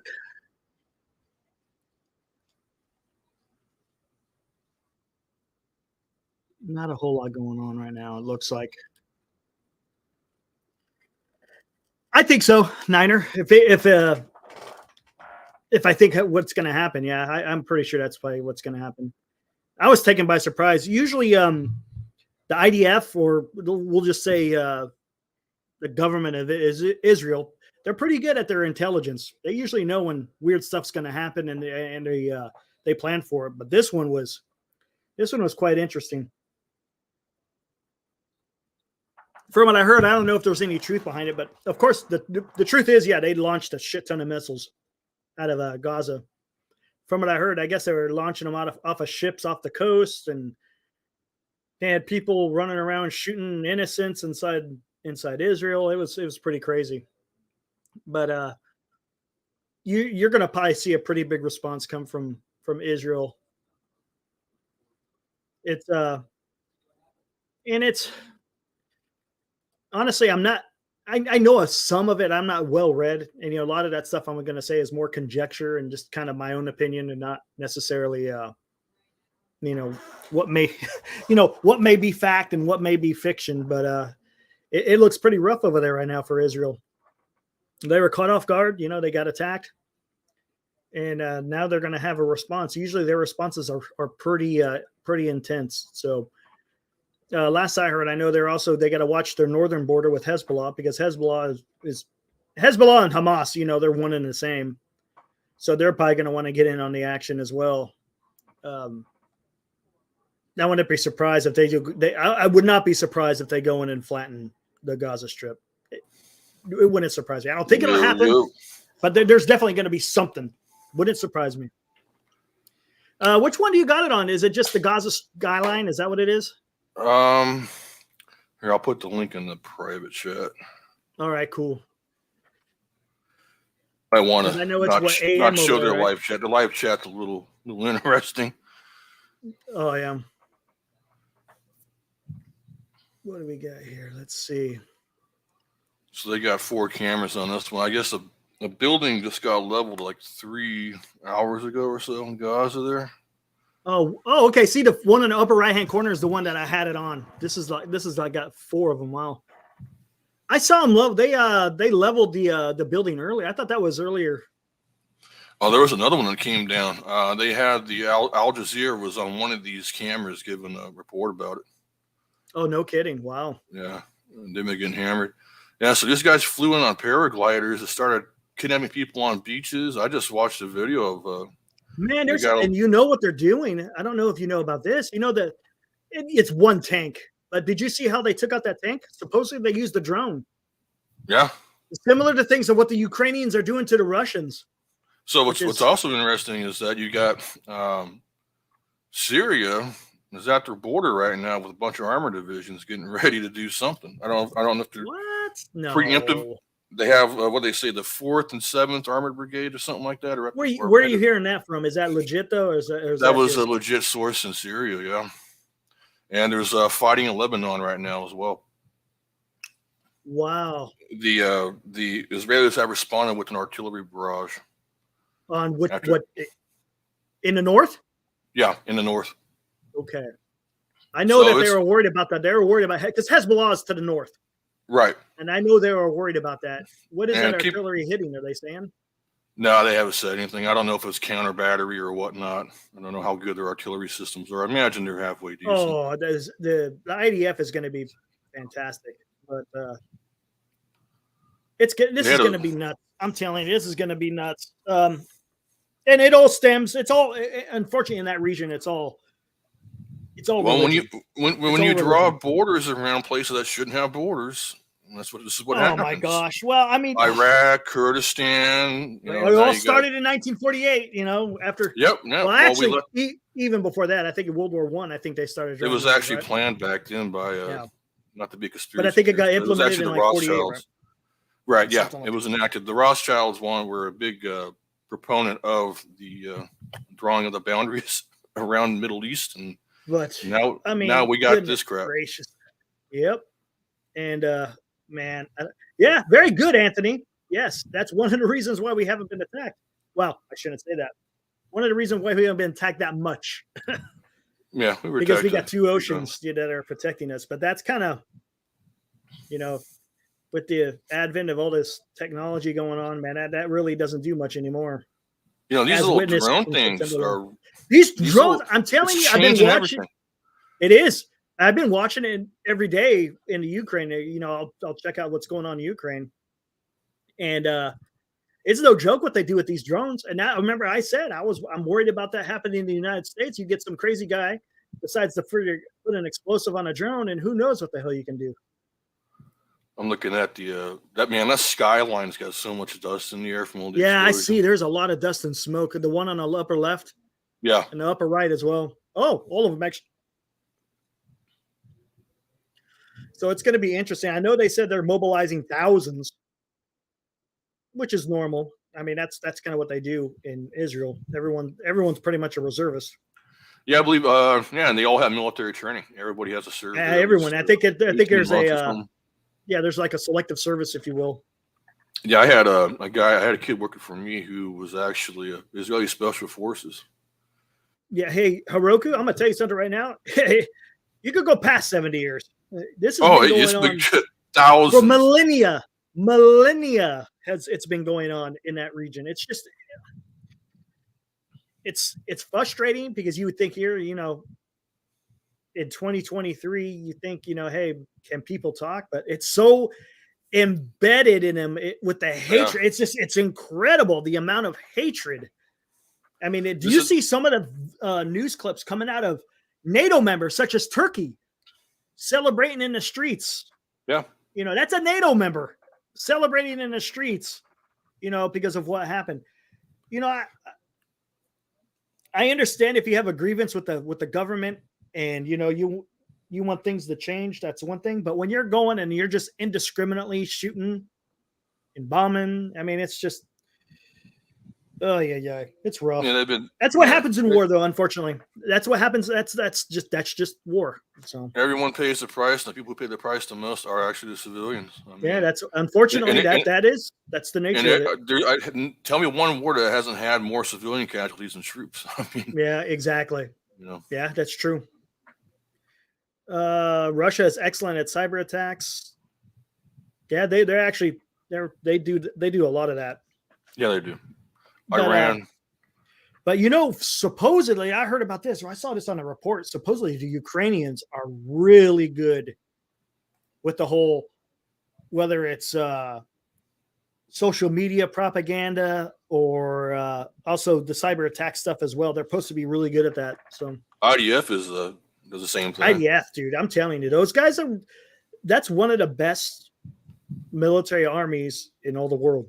So that's what it shocked me that Hamas was able to pull this off as they did. It's usually I was talking about that earlier, Will. Is usually they're pretty on top of it as far as making sure nothing like this happened. Sometimes you're going to have a lone shooter or nothing coordinated such as this. Yep, Ukrainians casualties are mostly civilians. True. 100%, man. Look what the Russians are doing, man. Now you want to talk about they did that in Syria. They don't care about the people. They'll just go flatten the city, take it over, and then let someone else pick up the pieces. Yeah, I saw a pretty gnarly video in Ukraine of these civilians with white phosphorus wounds. Yeah, it's not very good. White phosphorus is one of those things you can't put out. It's a fire you can't put unless you. No, that's something you can't put out. Yeah, it burns through. It burns clean through. Yeah. You taught us that in medic school. Maybe. I don't know. I don't know what IDF is. I don't know how far their area of responsibility goes out there. I think that's more of a Mossad thing for intelligence, right? Mm-hmm. Yeah. So they're the ones that probably failed at this, not necessarily the IDF. It could be. I mean, maybe they work in concert with each other. It wouldn't surprise me. But Mossad and CIA work together all the time as well. Yeah, so. Well, yeah, that's a whole different level. But oh yeah. I'm hearing. Do you hear that? Do you hear sirens going off? Yeah, ambulances. Nothing really going on right now. I don't hear any explosions going on. There was a few. I don't know if they already have. I'm sure they already have, quote unquote, contingency plans for when this kind of stuff happens. I think they're kind of slow playing this. The Israelis, as far as their response goes, I think they want to make sure they don't just go out and attack somebody. Yeah. Because right now they did do counter battery against Lebanese, but they're not sure if it was actually Lebanese or if it was part of Hamas or Hezbollah. They don't know yet. Wow. So they're kind of in a standstill before they launch. Okay. Eric L says, what exactly happened? Good question. The only thing I heard is all of a sudden, I guess Israel's in the middle of one of their holidays. I'm not sure what holiday it is, but there was a religious holiday, and then Hamas decided to lob a few thousand missiles into Israel. They also had armed men roaming the streets, just will-nilly. Oh, I'm hearing talking. Probably a news reporter. Yeah. But they had armed men just running the streets, basically, of Israel, southern Israel, just indiscriminately shooting civilians and whoever. Kidnapping. They're kidnapping people, taking them back into Gaza. They supposedly there were ships that had missiles. Did you hear about that too? Yeah. Will? Yeah. They came in on boats.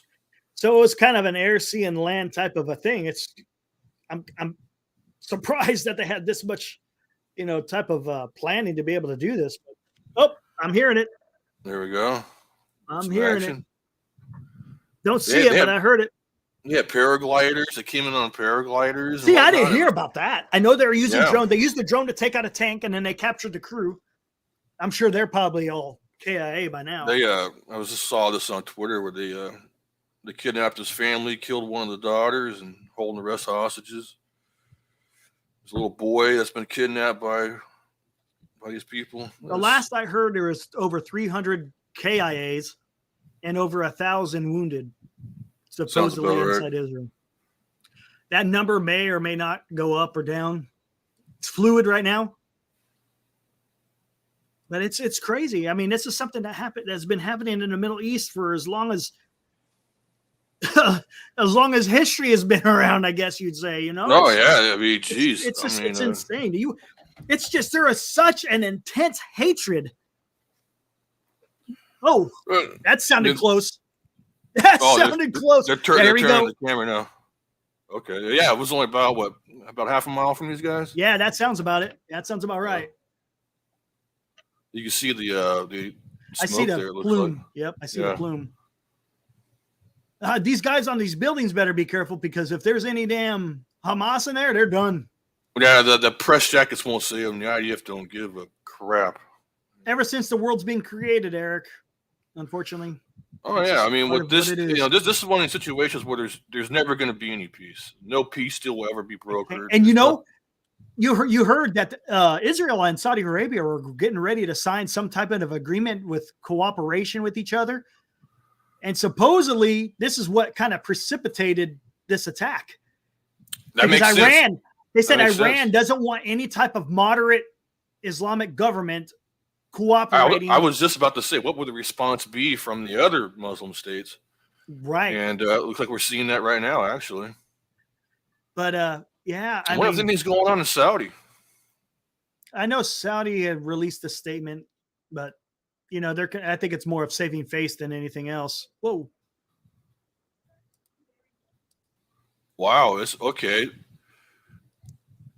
Let me see this news report here. Saudi Arabia, Qatar, Iran say Israel only has itself to blame for Hamas attacks. That's not good. But they're doing that to save face. Right.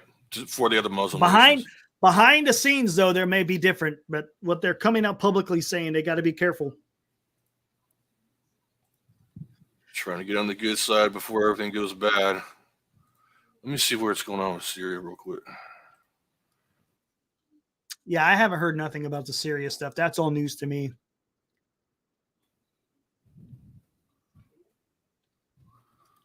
All right. Yeah, I'm wondering when they're going to start because a ground attack, it takes a while for them to kind of plan for that. Oh, I heard something there. That was a dull thud. Oh, yeah, I could hear that one. I could hear that reaction. One. There's a little bit more going on. Something's is it artillery? That sounds like an artillery battery. Maybe. That sounds like outgoing. Artillery. That sounds like outgoing, maybe. That is outgoing, yeah. It's very faint, but you can hear the very, yes. You can hear the thumping. The low thump, yeah. Does the U.S. buy Iron Dome technology? I don't think the United States has bought the Iron Dome. I thought they're sticking with the Patriot, and I guess they got some other systems that they use as well. And I knew a guy who, I don't know if he worked on the Patriots or whatnot. He was air defense. They call it a 13 Mike. Yeah, because I forgot Army's all air defense. Yeah. He had I've never seen an E5 that had 13 achievement medals, dude. Like, that was crazy. Yeah, I don't know. I wish I was in his unit. I could have freaking probably made Wrinkle a bit better. Okay, let me see here. I think that might be wind noise. I think that's wind noise. That could be wind. Because it sounds very bassy, and it's still too consistent now. Yeah. I'm trying to pull up this thing here, but won't let me. It says, amidst the ongoing conflict in Israel, the Syrian Army's 4th Armored and 7th Infantry divisions have been reportedly placed. Real quick, Eric. Oh, I'm going to get into this too in a little bit here. But Eric, if if North Korea has to help Russia, what does that tell you about the state of the Russian military? The Russian military has always, and the Chinese have always helped the North Koreans. It's not the other way around. So if you're having to rely on North Korea for your assistance, yeah, you're in some bad shape.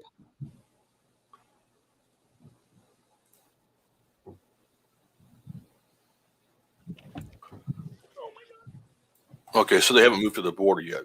So the 4th Armored Division, the 7th Infantry Division, the Syrian Army have been placed in a state of heightened combat readiness. So they're just worried about if they're worried that Israel's going to come marching north. That's what they're worried about. 100%. They're worried about they know north, yeah. They know what this is going to entail, and they're just going to protect their border. I don't know if Do they have any agreement in protecting Lebanon? I'm not sure. They might. Where's the live? Oh, that's right. The live UA map. That's always a pretty good resource to see what's going on. Let's see here. Man, I tell you. What was? Oh, like I was saying, North Korea. If you're having to supply Russia with a, what is that? You hear that? What the? That might have been. What the hell was that? It's like a damn ice cream truck, man. It did. I was just going to say missile that. warning? Like, what the hell's going on? You don't need no ice cream right now, guys. You guys should be sheltering, man. I can tell out of there. Here's another thing. Don't take your eyes off of China. Don't do it. I'm telling you, don't do it. Could be an interesting distraction.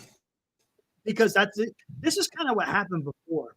You know, when the United States, especially when they were fighting Iraq, Afghanistan, you know, we had a huge technological advantage over those countries.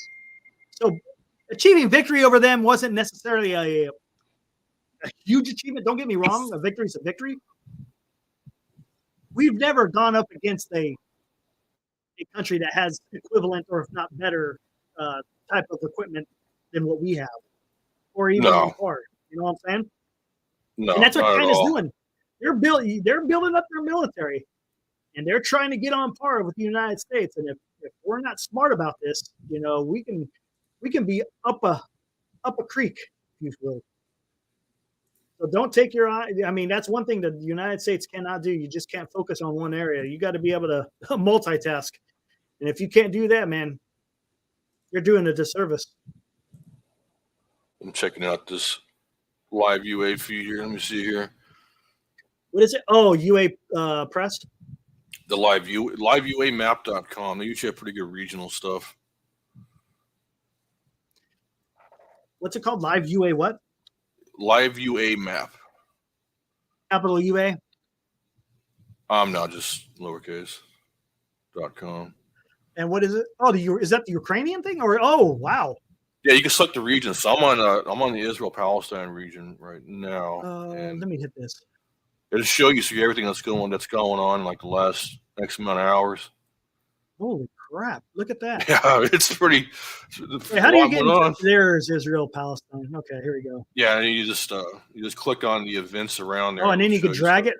This is crazy. What is this, man? This is one of the coolest resources on the planet, man. I was tracking the Syrian war with this thing back in the day. The chief of police was killed? Yeah, they also kidnapped some Israeli general, too. Battle of 4 militants are holding 2 hostages. Yeah, they're holding.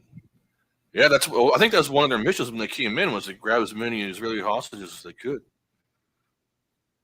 Palestinian and an apparently deserted Israeli army base near the border of Gaza earlier today. Similarly, a Neymar heavy APC seems to have trophy fitted in a replica. What's the difference? I'm trying to see what's the difference between orange and red? That's a great question. It's not saying that 4 hours. Oh, this is not very up to date, is it? This is 4 hours ago. We're already hearing stuff going off right now. It's not even. This has potential to get way out of hand. Yep. That's the problem when you're dealing with this kind of. I mean, I don't. You know, here's the thing though. It's hard to call it radical when they've been doing this for thousands of years at this point. It's just more like a way of life for these. I wouldn't call them nations. I don't. Hey, what's that? What is that? You see where it shows the highlighted area in blue? Yeah. What is that? Is that an active war area? Killed a German national? Yeah, because frantic.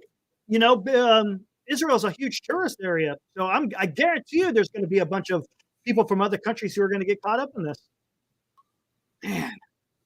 Yeah, she was supposedly going to some concert or something, and she got caught in the crossfire. Ukrainians always remind NATO trainers that NATO has never fought a near-peer country. Yep, good point. That's a really good point. I mean, we got a lot of training, don't get me wrong. But, yeah, as far as a near-peer country, it's been a while.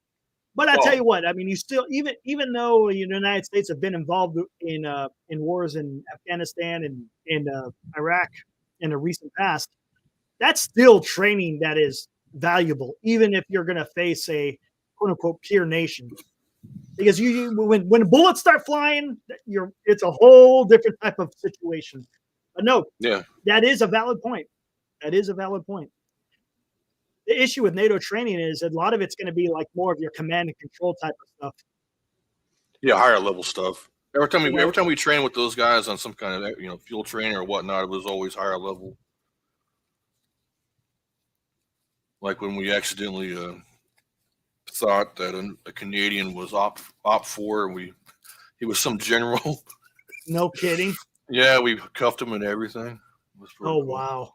Yeah, we tackled him on the air. We found him. He was on the airfield. We weren't supposed to be there. The call and response wasn't the proper response, so he got tackled by the MPs, and that was a little interesting.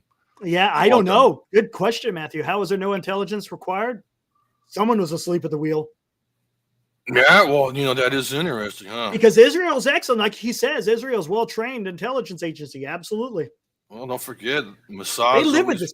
Yeah. They're also pretty good at false flagging as well. So I'm not saying this is a false flag by any means, but Mossad is known for stuff like that. So I'm trying to say, I wish there was more of a delineation between Lebanon and Israel. I can't. Yeah, I'm having a hard time reading. You have a green area. You see where it's outlined in green and then the outline in blue. I do not know what the hell that means. So the green area looks like that's the West Bank. That's the green area is West Bank. Really? Okay. Yeah. So what's the blue? Man, that's a great question. It's highlighted for a reason, right? I'm not seeing. Wait, here's a key. What's the key? The Golan Heights. Gotcha. That's the Golan Heights. Okay. Okay, now. Okay. Interesting.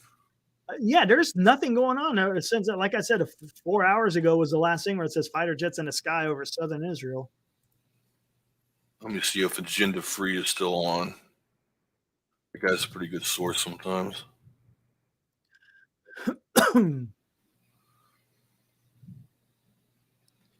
What's this? Israel part of NATO? Well, we backed them.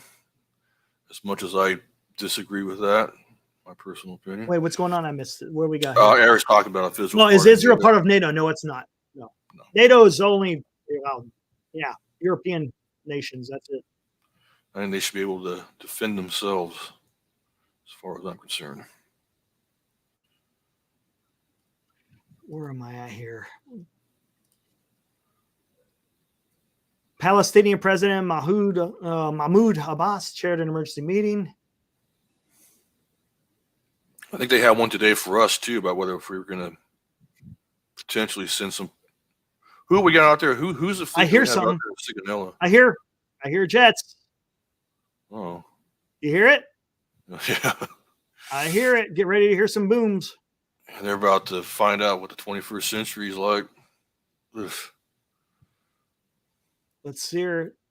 I heard them flying over. I need to hear some explosions here. What do we got here? Oops, wrong button. What's this? Another rocket barrage in the direction of settlements of Gush Dan. What is this?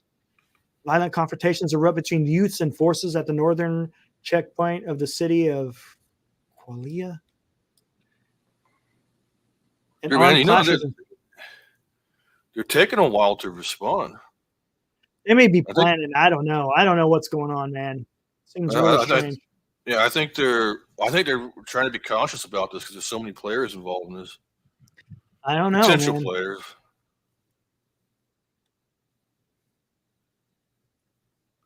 Because it seems a lot of this stuff is happening in I can't even. What's these flags? Israeli army announces control has been achieved in most of the settlements.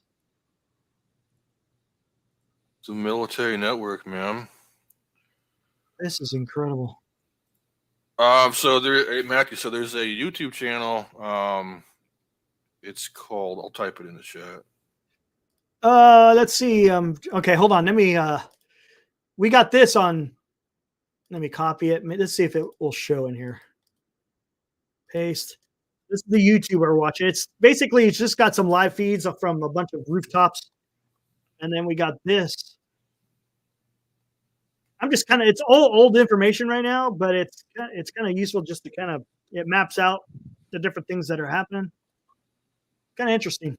Yeah, it's a 30,000 foot view. That's pretty interesting. Yeah, exactly. Good point. 30,000 foot view. Yep. But they haven't reported anything new. We can clearly hear stuff that's going on too. Yeah, there's definitely stuff going on. Get closer to the.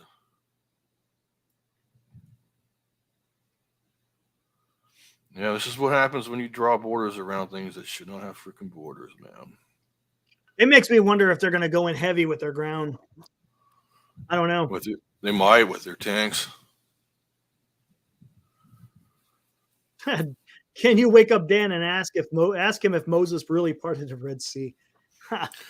What planes are the Israelis flying right now? The F-16s? Yeah, you got F-35s. I know that. I wouldn't put too much stock in those. What, the F-35s? Yeah. I mean, I don't know. Remains to be seen. Have they really been battle tested yet? I mean, none of them have. The only one that's been battle tested really are the 15s and 16s, F-117s. Oh, the F-15. But like the F-22s or anything, they haven't really been tested. But you never know. I love that F-15, man. That thing is beast. If we ever have another air war, you get a few of those F-15s in the sky, they'll take care of everything. But I'm surprised. Like we heard I guess they didn't drop nothing. They definitely were flying over. Yeah, I was waiting for the big boom, man. I was waiting for a JDAM. I don't know if they have JDAMs. I'm sure they got. I'm sure they got that. I'm sure they got something like that. Is there any? Let me see if there's anything on Twitter that they're talking about. Everything's been football and baseball. Yeah, all this is going on. Yeah, it's the revelations, man. I don't know. I'm kidding. I'm kidding. Yeah, I know what you mean, though. I know what you mean. You would think it would be, be a little bit bigger in the news broadcast and whatnot. What is this? Okay. From Wall Street Journal 4 minutes ago, it says Israel's embassy in Washington says that 100 civilians and soldiers have been captured. Interesting. Well, they're going to be ended up. I almost said. AP an hour ago is reporting that 250 people have been killed, 1,500 wounded.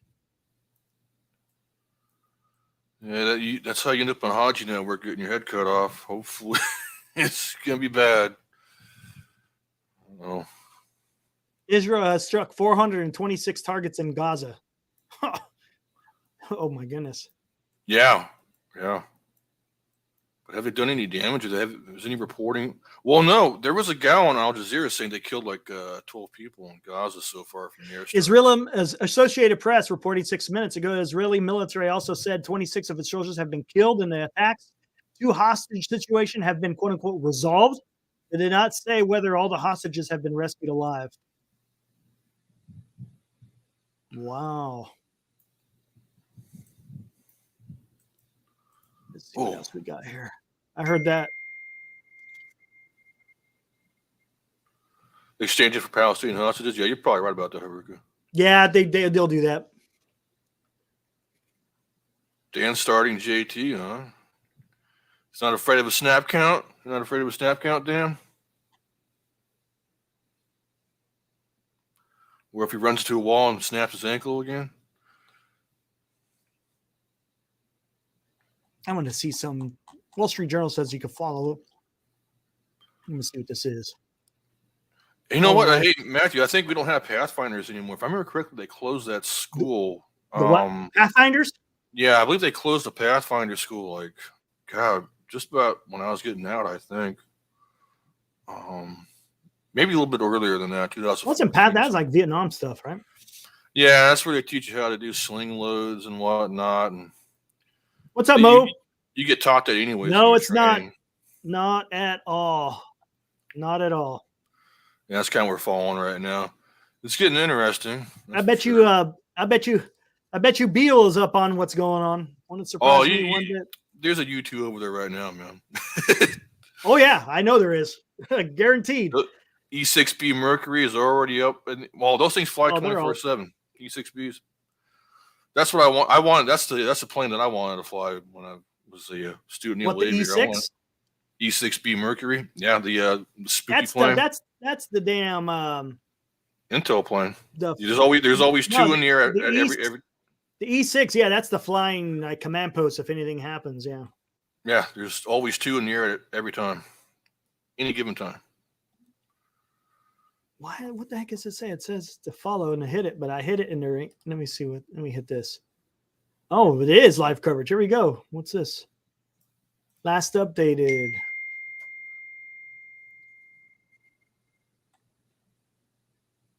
What do we got here? I gotta be a subscriber. I could get into Wall Street Journal through my college, but that's a pain in the ass. I ain't gonna do that right now. I might be able to log into my NBA account and see if I can pull it up. Because I know, but it's not going to be live. It's going to be just the print. Right.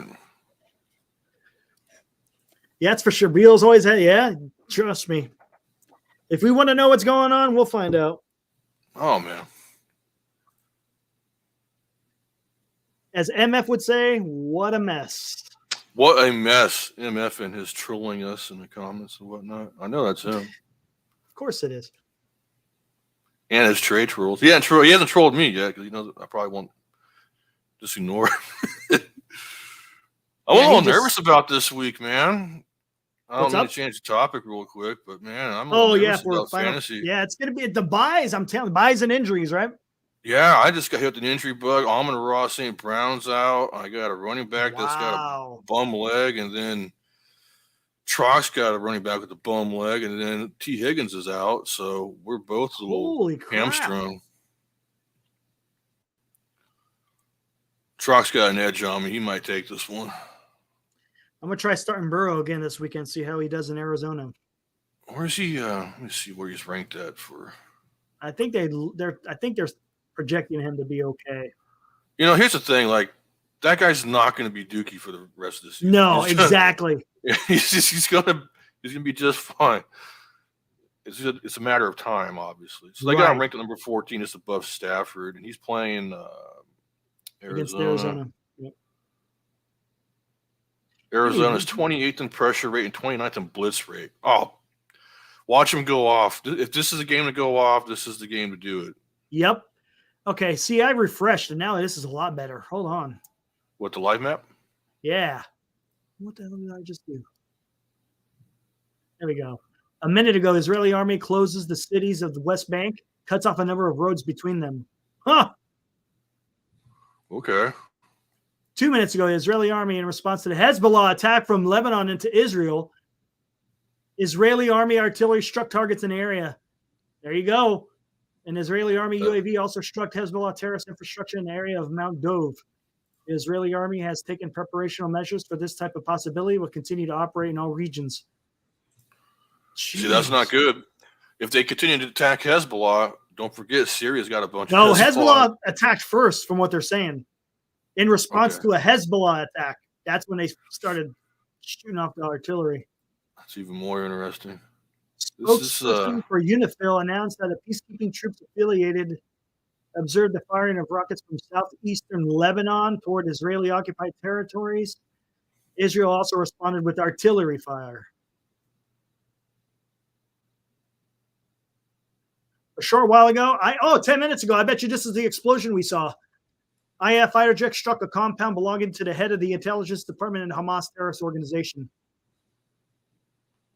Wow. Hezbollah took responsibility for this morning's attack on Mount Dov. Yeah, they're launching rockets. That's what they're doing. Yeah, they updated the Syria news 9 minutes ago, confirming the attacks by Hezbollah. Oh, man. Pro-Assad forces attack Al-Qanina hospital. Okay. Wow. No, they're cracking off. Yeah, I got to keep throwing Burrow out there. I mean, he's like Will says, until like something significant happens, I picked up Zach Wilson. Not great, but hey, he'll give me some points. And I still got Jimmy. Yeah, I was thinking about picking him up myself, but I don't know. I mean, yeah, it's a good matchup on paper, but it's still Zach Wilson and yeah, I know.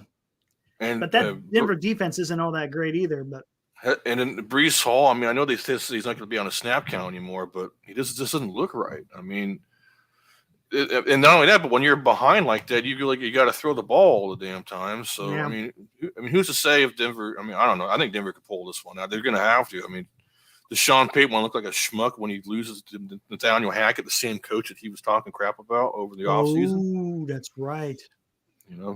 So maybe New York has a chip on their shoulder for this one. Could be. I'm a little curious to see what happens with the Niners and the Cowboys this weekend. I think it'd be a nice test for old Purdy.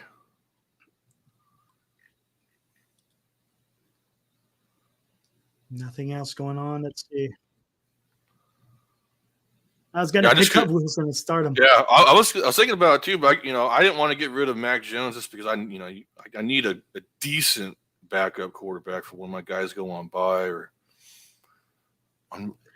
I also picked up that other Wilson, the wide receiver from Arizona too. Maybe he'll be up to some. We'll see. Oh yeah, Mike Wilson. When we start getting into the buys, I'm gonna have to like today. Or the reason why I started Moore was because Metcalf was gonna have a bye this week, so I threw Moore in for Metcalf. So how about that? Oh yeah. Well, I think Justin Fields is not a bad quarterback. He was all right. I mean, yeah, they got the first round draft pick last year, but if he was feeding Darnell Mooney like crazy, and Mooney's not anywhere near the level of wide receiver that DJ Moore is. So if he could continue to feed Moore, I think Moore is going to be probably he could be at least a top 10. Yeah, he's going to be a top flight wide receiver. I'm just hoping that Calvin Ridley was able to do something similar. I think he'll be fine this week. With Lawrence. I think Lawrence might. If any game is to have a game right now, it should be tomorrow with Lawrence. I think Lawrence should be doing just fine. They're missing Tre'Davious White. Are they still in London? Yeah, they've been there for a couple of weeks. This is 2 weeks now. Jacksonville has. There was a former Jacksonville Jaguar player I used to talk to, and he actually recently passed away in last December. He had acute heart failure. 38 years old, drops dead. He drops dead on New Year's. Like, what the hell? That's crazy. Some of you guys in the chat might know him, Uche Nwaneri, the observant lineman. He had a YouTube channel. Really great dude. I used to play Xbox with him. It was all kinds of dumb crap, right? But he was talking about how Jacksonville used to go to London all the time because, I guess that's like pretty much their team now over there in London. He was talking about how awesome it was to be over there and how they love the football players. So they're staying there just for 2 weeks and then they come back then? Yeah, they come back. Hey, did you know this, though? The last time they had a game out there in London, 1.5 million people showed up to get tickets. 1.5? 1.5 million people went out and stood in line to try to get tickets for the damn thing. On here. Bodies of 7 dead, including 5 children, were recovered from a home in Abu Dhabi. I don't like hearing about those kids, man. That's what pisses. Which was targeted in the central Gaza Strip. That's weird. I wonder what happened there. In Gaza, usually that's maybe collateral. Might be. That's got to be collateral, or I don't know, man. Who knows, man? They do it on purpose too. Both sides do it. Yeah, I know. Gosh, just leave the damn kids out of it, man. Shit. Not that you know anything when you're pressing a button, obviously, but. Did you ever play Call of Duty? Oh, dude, yeah. Yeah, I used to play that. You getting the new Modern Warfare 3? I might. It's been a while since I played. I haven't played since Black Ops 2. We used to play that in the barracks all the damn time. That was a lot of fun. Ops. Did you play the Battle Royale on that? What was it called? It was the first Call of Duty Battle Royale. Warzone? No, I haven't played that. Not Warzone. It was before Warzone. Blackout? Blackout. Did you ever play Blackout? No, I after Call of Duty Ghost, I kind of stopped playing it. Oh, gotcha. Fair enough. Yeah, their first Battle Royale was pretty fun. Yeah, Eric. I believe the owner of the Jags also owns a soccer team out there, if I'm not mistaken. Oh, no kidding. Interesting. I'm pretty sure he's an owner of a team out there. I'm not sure which team it is, but his name is something Khan. And he's actually, I think they're making a new stadium too. That guy's really doing some good work for Jacksonville. I heard it's a pretty decent town too. I just never been there. But yeah, this is. Whew. And we all know who's all funding all this. We don't. I think that's kind of. Oh, that's right. He does. Yeah, he does on AEW. I forgot all about that. That's cool. Does he really? Yeah, he's into it, man. Man, he knows, or he's into all this kind of stuff. Yeah, it's good. Soccer, football, wrestling. But Iran's they're all knee deep into this stuff. Oh, I will not be surprised if Iran had a part in this. Oh, absolutely. They're the ones that fund Hezbollah and Hamas. They probably gave all the intel. Here's where you're going to go target. Yep. Gave them everything they needed, pretty much. Let's see. The timing is just incredible because we just remember we released the $6 billion we had held up. Not to say that money had nothing to do with what's going on here because this has probably been in the works for a while, but it's just weird how our administration decides to free up $6 billion to a nation that sponsors terrorism. It just boggles my mind, man, but whatever. What are you going to do? So Egypt and Jordan are about to make statements about this thing, apparently. Yeah, I know. Egypt's always try to get involved in coming to a peaceful resolution. The Jordanians are pretty decent about that, too. 2 minutes ago, Associated Press is reporting Lebanon's Hezbollah militant group has fired dozens of rockets and shells at 3 Israeli positions in the disputed area along the country's border with Syria, Israeli-occupied Golan Heights. See, they're a little bit behind. We read about that in this that live UA map. Yeah, this thing is awesome. They're way ahead. Remember, they talked about that 9 minutes ago in here. It's like watching a war in real time. A minute ago, Israeli army killed 5 militants who were hiding in Zykum area. The fighting continues in 7 locations in the Gaza envelope.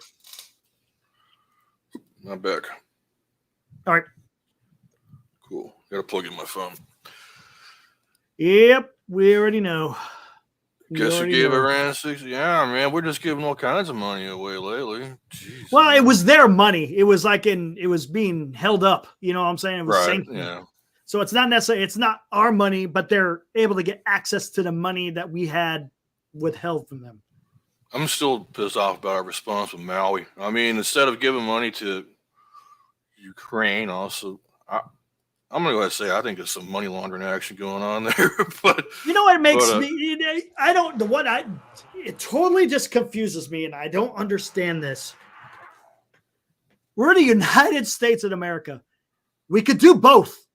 It is possible. Well, yeah, we could do both. We have more than enough money to help the residents of Maui, and we have enough to help thwart a Russian military invading a sovereign nation. I mean, I think we could do both. We did fight, 2 theaters of war during World War II. You know, instead of here's $700 for 2 weeks of groceries. That's just dumb. Yeah. Oh my God, I would be so angry. That's dumb. I'd want to fight somebody. Right. I just lost everything, and you're gonna give me $700? Like, right? Okay. And to lazy. I imagine food prices over there are probably higher than ours, just being on the islands and whatnot. Oh yeah, it's a lot more expensive over there. Yeah, because everything's got to get shipped in. So I mean, $700 that could be only about a week and a half of food for a family of 4, for all we know. I mean, exactly. And you know what? It might sound kind of harsh, but I'd rather have Ukrainians be fighting the Russians than us. I mean, 100%. I don't want to fight. There's no point in us fighting them in the first place. No, I mean we should support them. 100% agree with what we're doing as far as supporting them. I got no issues with that. I mean, come on. I mean, we've seen this before. Trying to appease some of these nations is not going to work. It just doesn't. Appeasement in certain situations may work, and in others it may not. World War II is a perfect example. They tried to appease Hitler left and right. What did that get you? World War II. That's what it got you. Yeah, and to be honest, the Ukrainian and Russian situation is pretty similar to, what's going on with Israel and Gaza right now. Well, Russia there's a history. Theirs. Yeah, Russians have treated the Ukrainians pretty poorly over the past. I mean, we're going back again millennia. Oh, well, what was it? The after World War II, you had the Holodomor, where it was about 40 million. It was a whole bunch of starving Ukrainians. Yeah, exactly.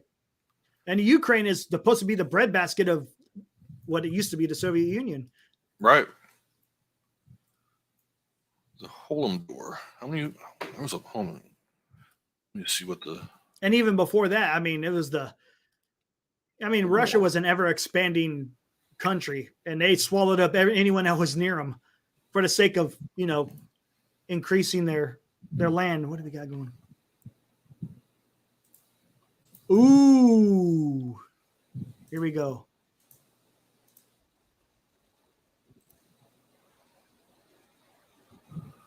Someone flying a Cessna.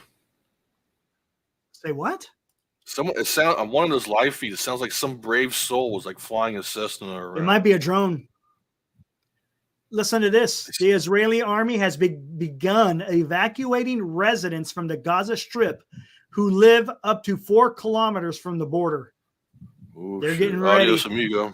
They're you know what they're doing, right? They're going to roll on that buffer. They're clearing out that buffer because they're going to start rolling some stuff in 100%. And you're 100% correct. Well, Putin is trying to. You could also make the Soviet Union. You can make an argument that it's never gone away. Really. What's that? USSR, Soviet states. Well, you had Ukraine and Belarus, and you had a lot of these breakaway republics. Lithuania, Estonia, Latvia, they're all self-sustaining. Ukraine has been. Belarus kind of was. Georgia was for a while. Right. But Putin, he's trying to relive the glory days of what it was like for the USSR. So I can't disagree if that's what he's trying to do. Has he made any appearances lately? I mean, there was a talk that he had like throat cancer. Yeah, no. He was in what's the hell's that Russian city over there? Because he met with Kim Jong-un a couple of weeks ago. Oh no shit. Yeah. Yeah, 2 peas in the pod, those homies. What the hell's the name of that damn Pacific city? Oh my God, I got to get a map out. Why can't I think of it? If anybody's interested in North Korea, Vladivostok. That's it. Vladivostok. Okay. Yeah, my dad used to spy on Vladivostok in the Navy. They had a submarine so check this out. So it was like 1978. We had a submarine sitting at the bottom of Vladivostok Harbor, and it was actually stuck there. No kidding. Yeah, and it took them a while to get back online and get the hell on out of there. Wow, that could have been a big. That is a great point there, Mo, because one of the agreements for Ukrainians' independence was if they gave up their nuclear weapons or the missiles, whatever. That Russia agreed never to invade Ukraine. You can leave them alone. And of course, we saw where that went. So, and if they kept those nuclear missiles, yes, the invasion by Russia probably would have never happened. Yep. Anybody's curious about North Korea, I watched this really interesting video of they have a theme park in North Korea, and they wanted to make it after kind of like their own version of Great America or Disneyland. It's actually pretty interesting. I'll just dig that thing up real quick.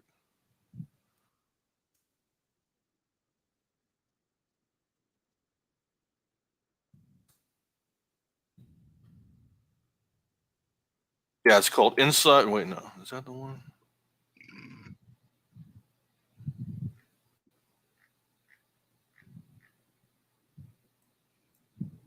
Inside North Korea's biggest theme park. That's the name of the. It's crazy, man.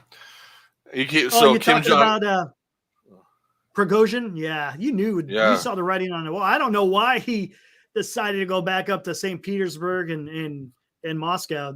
He had to known that was the end of him. Is he dead, or are we just taking their word for it? Wow, good point. I mean, good same point. Same thing with Osama, man. Like, who knows? See nobody, I mean, yeah, I understand kind of why they did it though, because they want to make him a martyr. So you just dump him in the ocean. What can you do? You know? Yeah. God, that was interesting how that went down. I found it interesting that he just gave up like he did and thought that Putin wasn't going to do something. I mean, I don't know.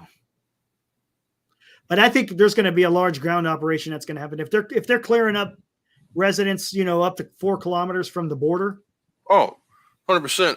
What they're really saying is, hey, now your homes are subject to collateral damage. Have a nice day. And you're now in a war zone. Yeah. Hell on out, or you die. It's exactly what's going to happen. They're protecting their own people right there. Trying to, at least. Well, it says residents of the Gaza Strip. Well, yeah, I'm not sure. I don't think they're just going to go in 4 kilometers, though. That doesn't seem. They're not going to stop there. Why? What's the point? You stop there and you create another so-called no man's land? He's back in the United States. They sent him back? Yeah. Interesting. Yeah, that guy's probably going to be in a military prison for a while, probably. He'll be at Leavenworth, man. He's going to have he's going to be breaking big rocks into small rocks and small rocks into sand. That's what's going to happen. I had a friend that was a guard over there. That was his first MOS. No, that was his first MOS before reclass. I think so. He had Bradley Manning as one of the prisoners. Oh, no kidding. They used to throw water on him and put a big old industrial fan on his ass. He'd sit there in a corner and just shiver and shake all day. Bad guy. I'm not sure if I was supposed to tell you guys that or not. Oh, well. Yeah. Who cares? He's a traitor anyways. Yeah, no kidding. Supposedly he got what? Didn't something come down on him just recently? Where the judge overruled the ruling, or I can't remember. Something. Yeah, they seem to always do that. Every time they go on the Gaza Strip, they go in, do their operation, and they come right back out. They never really finished the job. It's interesting how that works out. I don't know. Again, can you finish the job? I mean, that's what I was just going to say. Yep. Every one of those people, like we were talking about for like the last hour or so, they all have for millennia. You're looking at millennia of hate right here, right? And it's exactly it may not what be it necessarily, is.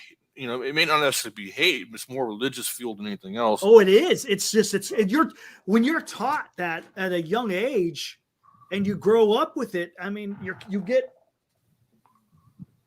brainwashed. That's what happens. Oh, 100%. And it's on both sides too. The Israelis aren't. Hold on 1 second. Innocent. You good?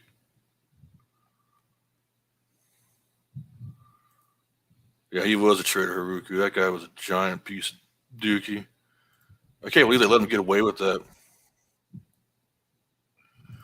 Well, I mean, yeah, you're right about the Haruku. I mean, they go in. I mean, if you watch, especially the last 20 years or so, you'll see the Israelis go in like, oh, your homes are now ours. And you expect to be, you expect the Palestinians to treat you with respect after you take over their homes and displace them by force and so on and so forth. I mean, that's just adding fuel to the fire there, which now you're seeing some of the result of that. It's I don't know. It's a very interesting dynamic that goes on there. I don't necessarily support one side or the other. I think they're both equally. Yeah. So, well, I'm gonna have to get going. It's getting kind of late. I'm going kind of long. Hey guys, appreciate you hanging out here in the chat. I'm not sure. I don't know if we're gonna have a live tomorrow. I know there's couple of baseball games going on tomorrow. Have no idea if we're gonna come on. I'll talk to Dan, see what we're gonna do, and then we'll go from there. Hopefully, Texas could get another win. I'd love to see them advance. Man, that would be awesome. Gosh, that would be awesome. And then, of course, you got football. So maybe we might come on for football. That might be one of the things that we do tomorrow. I want to see a Bochy revenge cycle where he just goes out, wins a freaking World Series, and gives the double fingers to the Giants, man. I agree, 100%. All right, guys. Thanks again. Thanks, Will. Appreciate you hanging on. No worries, man. Stuff. Love coming on. Appreciate it. Yeah, we'll see what comes of this. All right, guys. Have a good night. Later, dudes. Peace.